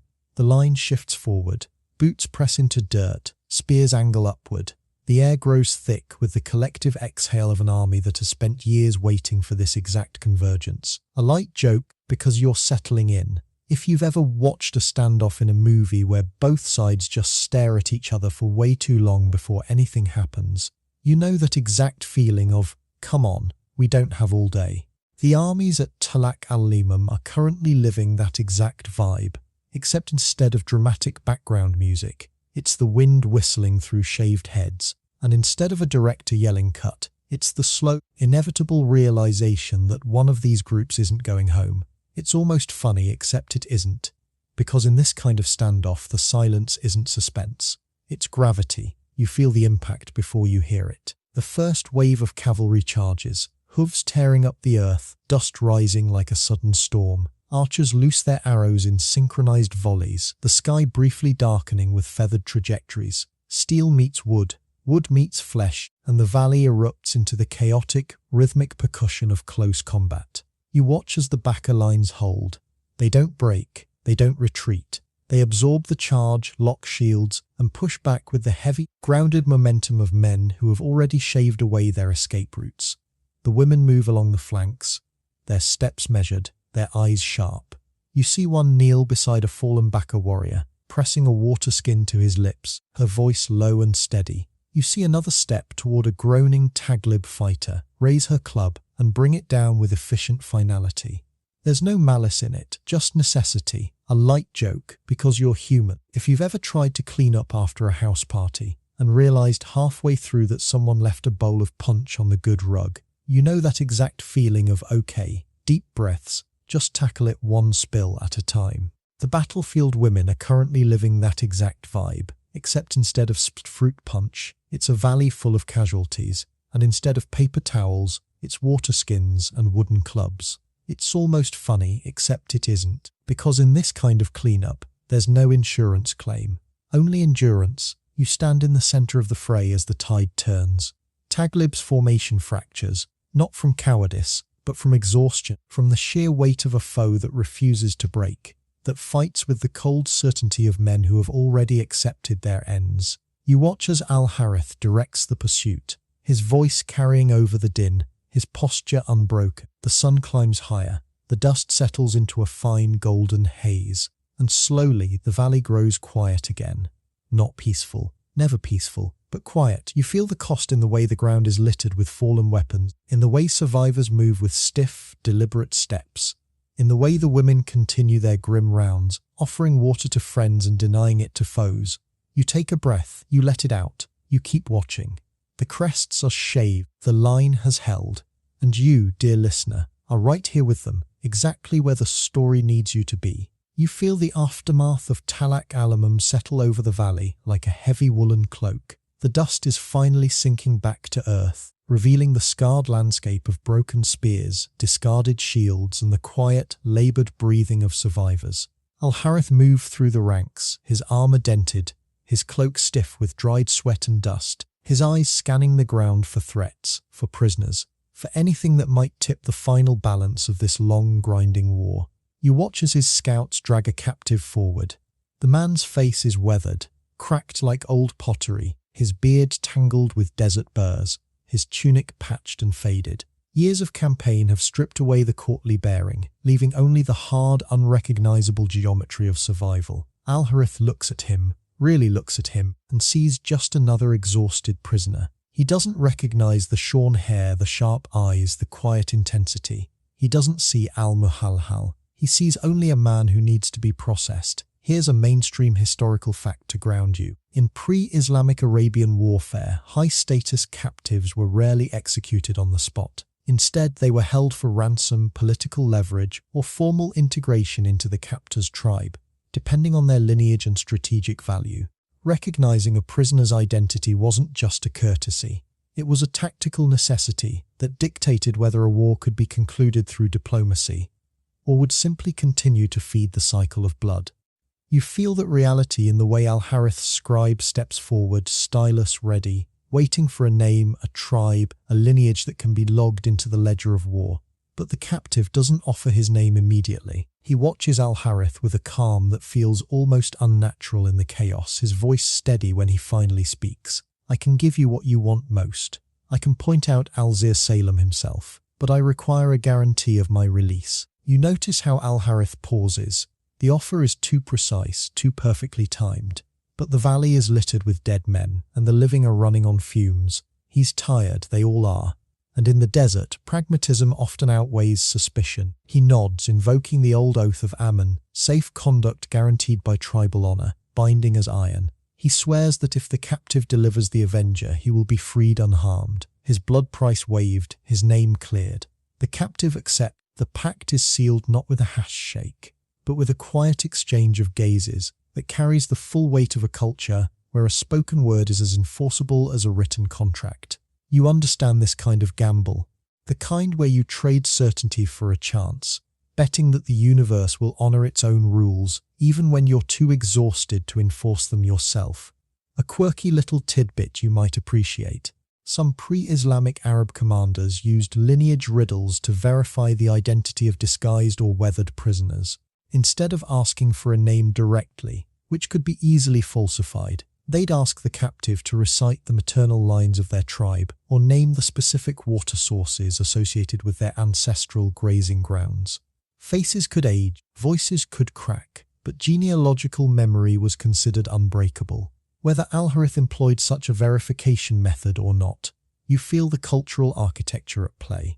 In a world where identity was woven into poetry and pedigree, even a stranger could be read like a map if you knew which questions to ask. You watch as the captive steps forward, his hands still loosely bound, his posture relaxed. He doesn't point toward a distant ridge. He doesn't gesture toward a group of fleeing riders. He simply turns back to Al-Harith, meets his eyes, and says clear and quiet, "I am Al-Zia Salem." The silence that follows isn't empty. It's thick, suffocating, heavy with the kind of irony that only decades of war can forge. Al-Harith's breath catches. His hand drifts toward his sword hilt, not to strike but to steady himself. He's just sworn a sacred oath to free this man. And honor, in the desert, doesn't come with loopholes. You feel the crushing weight of that realization. The Avenger has escaped not through strength, but through the very code of conduct he's spent years violating. Historians still argue whether Al-Harith's failure to recognize Al-Mahalhal was a genuine consequence of wartime aging and deliberate camouflage, or a literary motif crafted by later chroniclers to emphasize the moral exhaustion and identity erosion that defined the final decades of the conflict. The truth probably sits somewhere in the middle, resting comfortably on a shelf between historical pragmatism and narrative symmetry. What matters for our story is that the deception works precisely because it exploits a cultural blind spot. The assumption that a man's face must match his legend. You watch as Al-Harith's jaw tightens, his eyes flicking to the bound wrists, to the oath already spoken into the dry air, to the quiet certainty that breaking his word would unravel the very foundation of Bakra's honor. He gives the order, the ropes fall away. The Avenger walks free, a light joke because you're human. If you've ever tried to return a defective product to a store and ended up getting a full refund plus a gift card because the clerk was too tired to argue, you know that exact feeling of wait. Did I just win by accident? Al-Muhalhal is currently living that exact vibe, except instead of a broken appliance, it's a 40-year blood feud, and instead of a polite cashier, it's a battlefield commander who just accidentally honored his own worst enemy. It's almost funny, except it isn't, because in this kind of story there's no manager override, only legacy. You notice how the camp reacts. There's no immediate pursuit, no shouted curses, just the heavy collective exhale of men who are too tired to chase ghosts, too worn to restart a hunt they thought was already over. Al-Muhalhal doesn't run, he walks. Slowly, deliberately, his boots kicking up the same dust that settled over the shaved heads and the fallen warriors. You feel the irony in his posture. The man who swore to bathe in the blood of his enemies has been spared by the very concept of mercy he abandoned long ago. He doesn't look back. He doesn't need to. The desert has already made its calculation, and it's decided that sometimes survival isn't about winning. It's about outlasting. A light joke, because you're settling in. If you've ever followed the terms and conditions to the letter only to realize the loophole you needed was on page 4, you know that exact feeling of, well, technically I did it right, but practically I'm screwed. Al-Harith is currently living that exact vibe, except instead of a software license, it's tribal jurisprudence, and instead of clicking, I agree. He's watching the architect of his nightmare walk away on a technicality of honor. It's almost funny, except it isn't, because in this kind of story there's no customer support line, only consequences. You feel the hours stretch as Al-Muhalhal disappears into the northern wadis. The sun climbs higher, baking the valley, turning the dust to gold, masking his tracks before they're even fully formed. You watch as Al-Harith stands alone near the center of the camp, his armor heavy, his mind turning over the implications of what just happened. He didn't lose the battle, he lost the narrative, and narratives in the desert outlive armies. You understand this kind of quiet defeat. The kind that isn't measured in bodies, but in choices. The kind where you follow the rules so faithfully that they become the very thing that undoes you. A light joke, because you're human.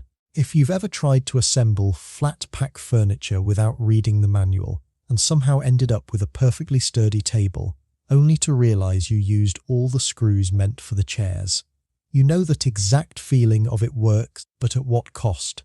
The Baka camp is currently living that exact vibe, except instead of particle board, it's tribal honor, and instead of a missing chair, it's the one man they swore to keep. It's almost funny, except it isn't, because in this kind of campaign, there's no spare parts bin, only memory. You stand on the ridge as the afternoon light slants long and amber across the valley. The camp begins the slow, methodical work of recovery, collecting the dead, tending the wounded, packing the tents, preparing for the long march home. You watch as the women move through the rows, their water skins half empty, their clubs resting against their shoulders.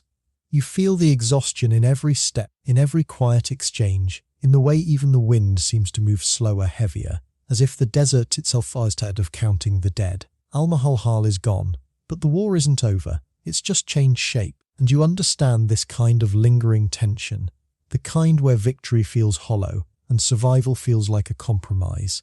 And the only thing left to do is keep breathing until the dust finally settles.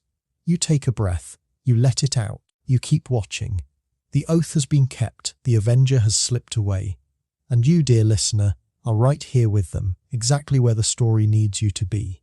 You feel the years not as numbers but as dust. It settles in the creases of cloaks, in the hollows of cheeks, in the quiet spaces between heartbeats where grief used to shout and now only whispers.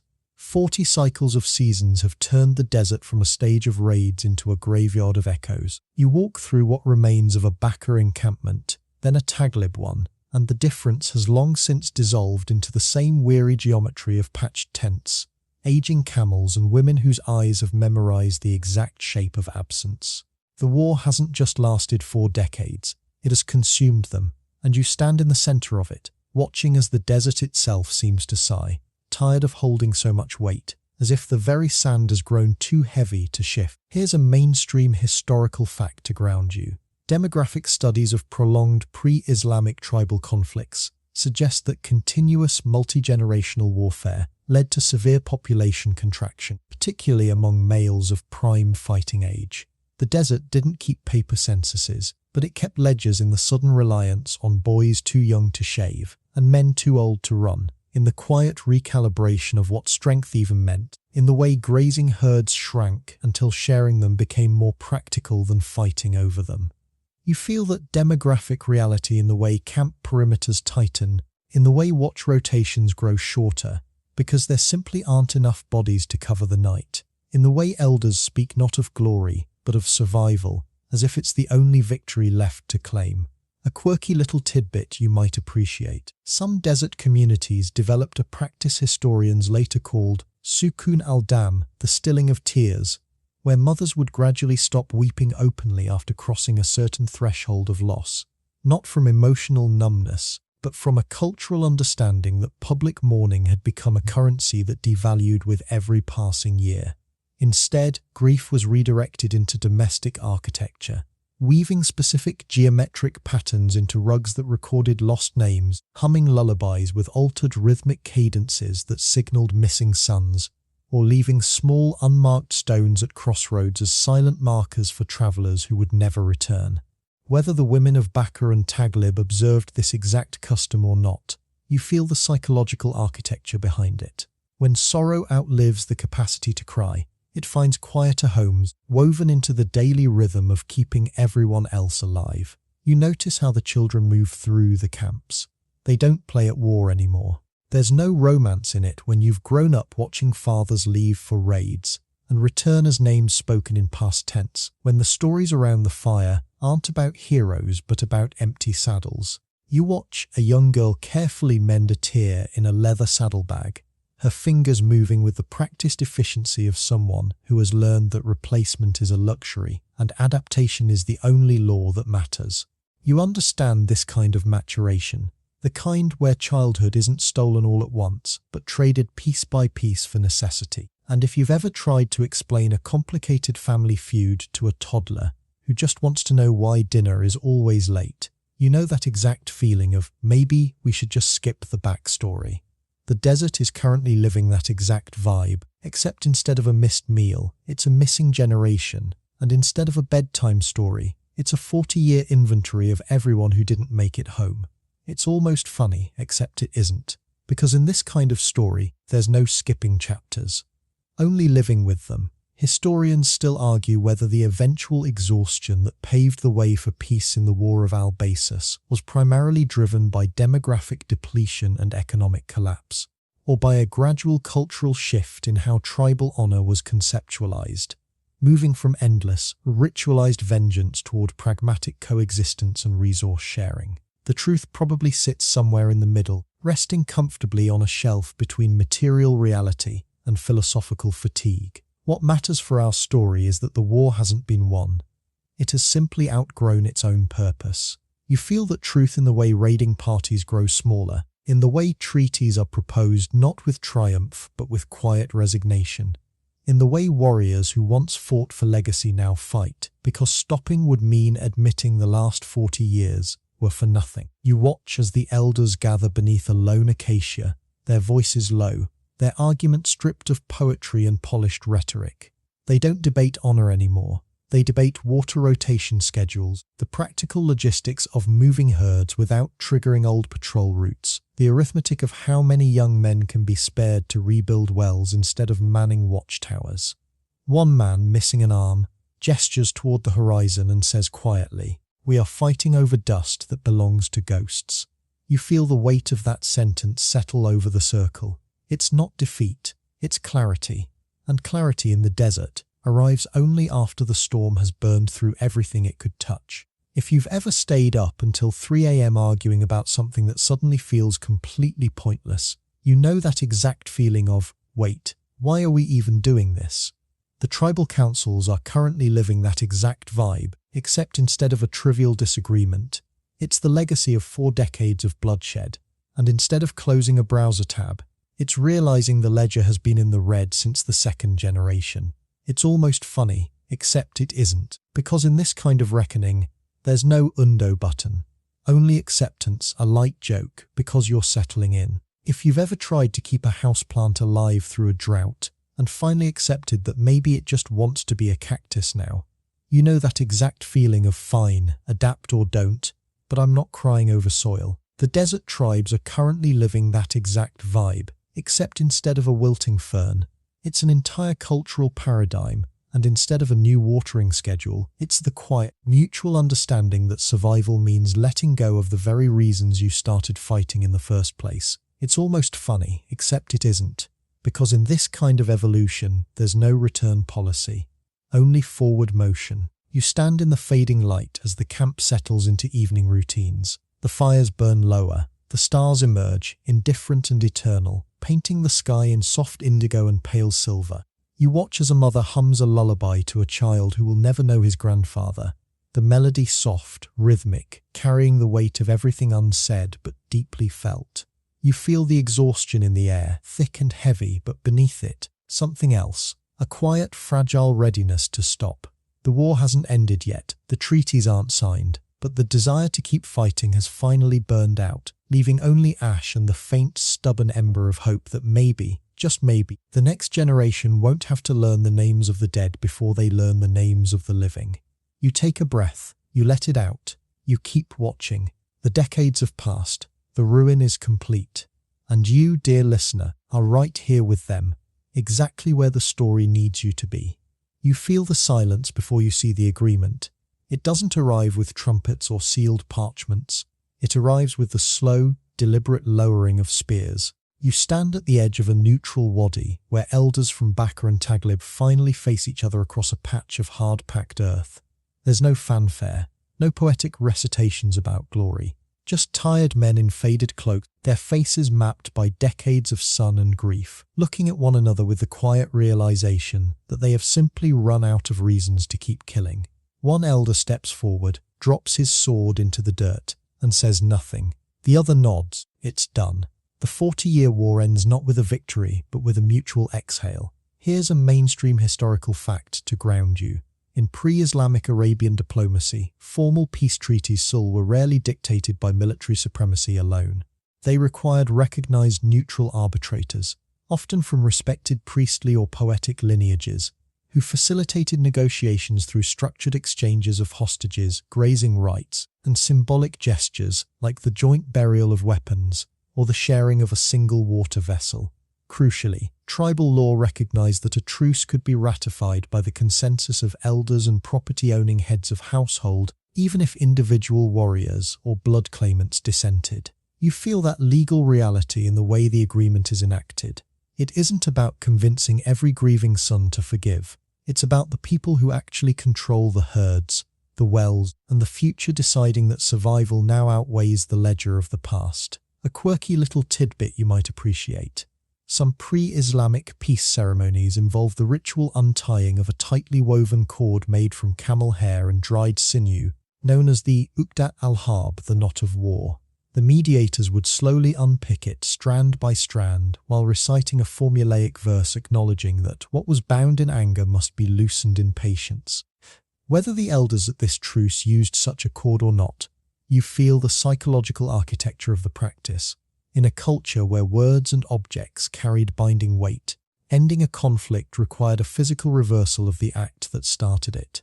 You can almost picture the frayed strands falling to the dust, each one representing a year, a life, a skirmish finally being let go. You watch as the terms are settled without ceremony. They divide the grazing routes. They establish new water-sharing schedules. They agree to return captured livestock and cease all cross-tribal raids effective immediately. It's bureaucratic, pragmatic, almost mundane. And that's exactly why it works. You understand this kind of resolution, the kind where you don't need everyone to agree on who was right. You just need everyone to agree that continuing is too expensive. If you've ever been in a family group chat where two relatives have been feuding for months over a borrowed serving dish, only to finally stop arguing because someone points out the holiday dinner is in 2 hours, you know that exact feeling of, okay, can we just table this so we can eat?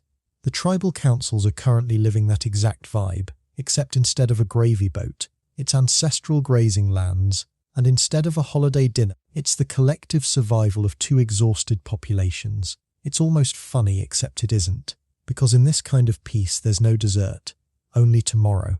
Historians still argue whether the eventual cessation of hostilities in the War of Al Basous represented a genuine cultural shift toward pragmatic coexistence and resource management, or whether it was merely a forced collapse of martial capacity so severe that continuing the conflict became logistically impossible, with later chroniclers romanticizing the exhaustion as wisdom.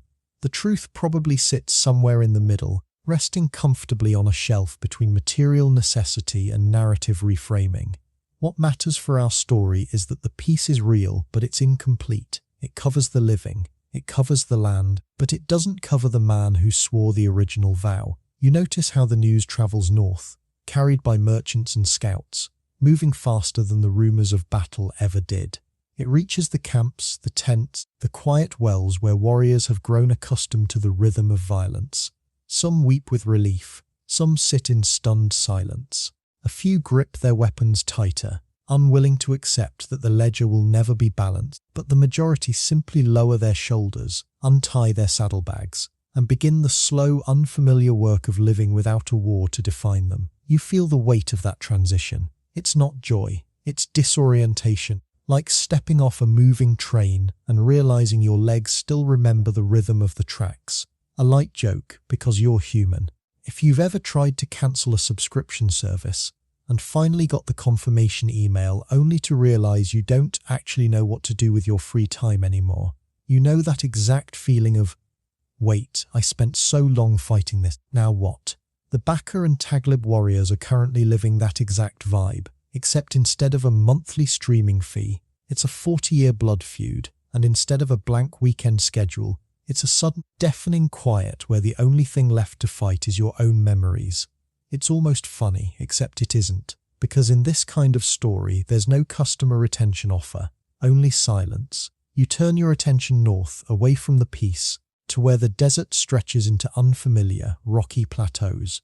Alzir Salem is still riding. He doesn't know the war has ended, or if he does, he doesn't care. His vow wasn't tied to a treaty. It was tied to a promise made to a dead brother under a canopy of stars. You watch as he moves through a landscape that grows increasingly barren, his armor patched, his horse thin, his eyes fixed on a horizon that keeps retreating. He's not searching for enemies anymore. He's searching for meaning in a mission that has outlived its context. You understand this kind of wandering, the kind where you keep walking not because the destination exists, but because stopping would mean admitting the whole journey was for nothing. A quirky little tidbit you might appreciate. Some pre-Islamic Arabian exiles and oath-bound wanderers would carry a small smooth river stone in their boot. It's believed to ground their steps and remind them of the fluid nature of vows in a landscape where water and paths constantly shifted. The stone wasn't magical, it was tactile. When doubt crept in, the warrior would feel its weight against his soul and remember that oaths, like rivers, sometimes change course without losing their essence. Whether Alzir carried such a stone or not, you feel the quiet symbolism of his isolation. A man bound to a promise that the world has already moved on from, walking a path that only he can see. You feel the irony settle over the landscape. The tribes have laid down their arms. The wells are being shared. The children are being taught names that don't belong to the dead. And yet the avenger rides alone, still sharpening his blade, still counting the debt, still convinced that the desert owes him one more strike. He's become a ghost in his own story, haunting a war that everyone else has already attended the funeral for. If you've ever continued working on a project long after the deadline passed and the team moved on just because you couldn't bear to leave it unfinished, you know that exact feeling of, I'm the only one who still cares about this. Alzir is currently living that exact vibe, except instead of a half-finished report, it's a tribal blood oath, and instead of an empty office, it's a vast, indifferent desert that doesn't care if he finishes or not. It's almost funny, except it isn't, because in this kind of exile there's no performance review, only endurance. You stand on a high ridge as dusk paints the sky in bruised purples and fading golds. The wind carries the scent of distant rain, of dry grass, of the quiet, enduring strength of stone. You watch as Alzir disappears into a narrow pass, his silhouette shrinking until it merges with the rock. Behind him, far to the south, the first fires of peace are being lit in camps that once only knew the light of war. You feel the contrast like a physical weight, the collective exhale of thousands, and the solitary breath of one man who still refuses to let go. The peace has been made, the avenger has been left behind. And you understand this kind of quiet tragedy, the kind where history moves forward and some people are simply too bound to their own promises to follow. You take a breath, you let it out, you keep watching. The arms are lowered, the wanderer rides on, and you, dear listener, are right here with them, exactly where the story needs you to be. You feel the dry heat first, a physical weight pressing against the canvas walls of the tent. The air inside is still, thick with the scent of old wool, dried sweat, and the faint, metallic tang of a water skin that's been left deliberately out of reach. You step closer to the center of the space, where Al-Mahalhal lies on a thin reed mat. Years have carved deep lines into his face. His armor is gone, stripped away by captors or surrendered to fatigue. His lips are cracked, his breathing shallow but steady. He's been in the custody of As bin Har, a minor chieftain who caught him wandering the northern passes, and the terms of his imprisonment are simple. He will be held until he breaks, until the oath that has driven him for decades finally yields to the most primal human need. 5 days have passed. The water skin rests just 3 paces from his head. He hasn't touched it. Here's a mainstream historical fact to ground you. In pre-Islamic Arabian captivity practices, withholding water wasn't necessarily an act of sadism. It was a recognized, if brutal, method of psychological negotiation. Captors understood that dehydration broke resistance faster than chains, and a prisoner's willingness to drink was often interpreted as a tacit acceptance of surrender or ransom terms. Al-Muhallal's refusal isn't just stubbornness, it's a final, silent treaty with his own principles. You feel the gravity of that choice in the way his chest rises and falls, slow and deliberate, as if he's measuring every breath against the memory of the brother he swore to avenge. A quirky little tidbit you might appreciate. Some desert traditions held that a dying warrior's final songs weren't just expressions of grief, but acoustic maps. The rhythm, pitch, and specific vowel elongations were believed to carry coordinates to hidden water caches, buried weapons, or ancestral burial sites, allowing comrades who heard the verses to navigate the landscape long after the singer was gone. Whether Al-Muhallal's laments functioned as literal topography or poetic metaphor, you feel the cultural intention behind them. In a world where memory outlasted monuments, voice was the only archive that could travel beyond death. You can almost hear it now, a low rhythmic hum starting deep in his chest, weaving syllables that taste of dust, loyalty, and a brother's name. You stand vigil as the song takes shape. It's not a battle cry. It's a lament, quiet and measured, slipping into the tense, heavy air like smoke.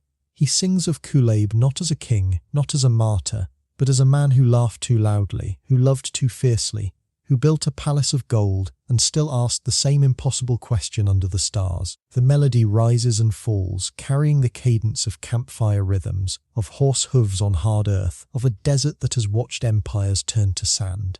You feel the exhaustion in every note, but also the clarity. This isn't the ravings of a broken man. It's the final accounting of a life spent chasing a ghost. And if you've ever found yourself humming a song you haven't heard in years, only to realize it's tied to a memory you thought you'd forgotten, you know that exact feeling of, why does music outlast everything else? Al-Muhallal is currently living that exact vibe, except instead of a nostalgic pop track, it's a 40-year blood oath. And instead of a late-night drive, it's a sun-baked tent where the only passenger is his own conscience. It's almost funny, except it isn't. Because in this kind of story the soundtrack doesn't fade out. It just stops. Historians still argue whether Al-Muhallal's death by deliberate dehydration was a literal historical event recorded in early tribal chronicles, or a later literary motif designed to elevate his tragic arc by mirroring the desert's own unforgiving nature, drying out a man who spent his life burning through everything in his path. The truth probably sits somewhere in the middle, resting comfortably on a shelf between oral preservation and poetic symbolism. What matters for our story is that the refusal of water becomes the final act of agency. He isn't dying because he's weak. He's dying because he's finished. The war is over. The peace is signed. The tribes have moved on. And he simply cannot step into a world where Kulayb's name is just a line in a treaty. You notice how his breathing grows shallower, the spaces between verses stretching longer. The tent remains silent except for the wind tugging at the canvas and the soft scrape of sand against stone. You watch as he shifts slightly, turning his head toward the water skin, then away, as if closing a door on a conversation he no longer wants to have. His hands, once steady on sword hilts and reins, now rest lightly on his chest, fingers tracing invisible patterns in the wool. You understand this kind of surrender, the kind that isn't defeat but release, the kind where you finally stop running because the road has run out of earth. A light joke because you're human. If you've ever tried to power through a long workday on just 2 cups of coffee and realized halfway through that your body has officially switched to low battery mode, you know that exact feeling of I'm not shutting down, I'm just conserving. Al-Muhallal is currently living that exact vibe, except instead of a laptop screen dimming, it's a legendary avenger choosing stillness over survival, and instead of a charger, it's the quiet certainty that some promises aren't meant to be kept forever. It's almost funny, except it isn't. Because in this kind of exhaustion, there's no reboot button, only rest. You feel the hours compress as the sun dips below the horizon, casting long, amber shadows across the tent floor. The temperature drops. The wind shifts, and finally the singing stops. Not with a gasp, not with a final word. With a soft, steady exhale that seems to merge with the desert air itself. You watch as his chest stills, his hands relax, his face smoothing out as if a weight he's carried since that first palace courtyard has finally been set down. The water skin remains untouched, the oath remains unfulfilled, but you feel the strange, quiet peace in the space. He didn't need to win, he just needed to remember, and remembering in the end was the only victory that mattered. A light joke because you're settling in. If you've ever finished a massive project and realized you don't actually know what to do with your hands now, you know that exact feeling of wait. I was so busy doing, I forgot how to just be. The desert is currently living that exact vibe, except instead of a cleared inbox, it's a finished epic, and instead of a weekend off, it's the long, quiet aftermath of a man who finally gets to stop walking.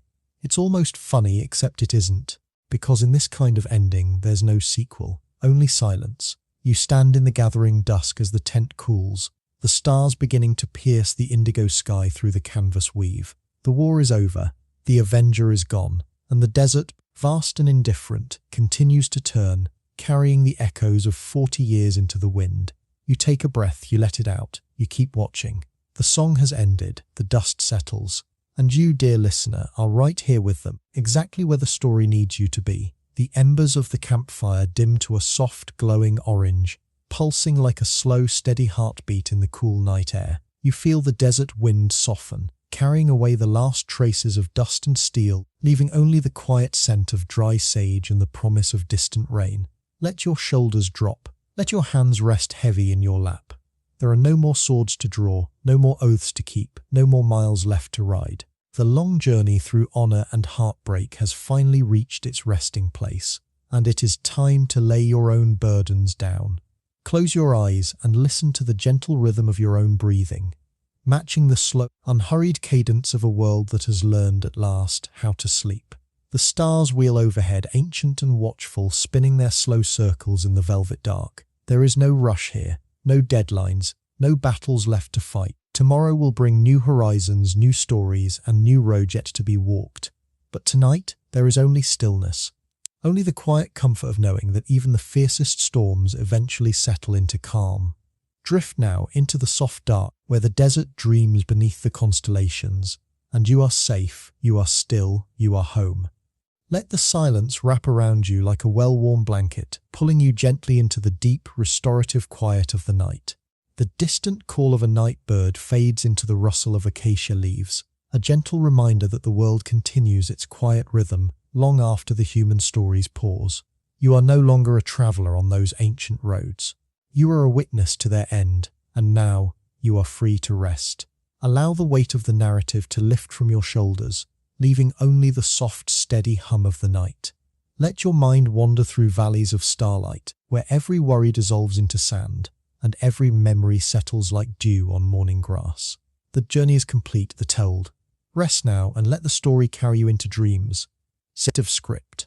Sweet dream.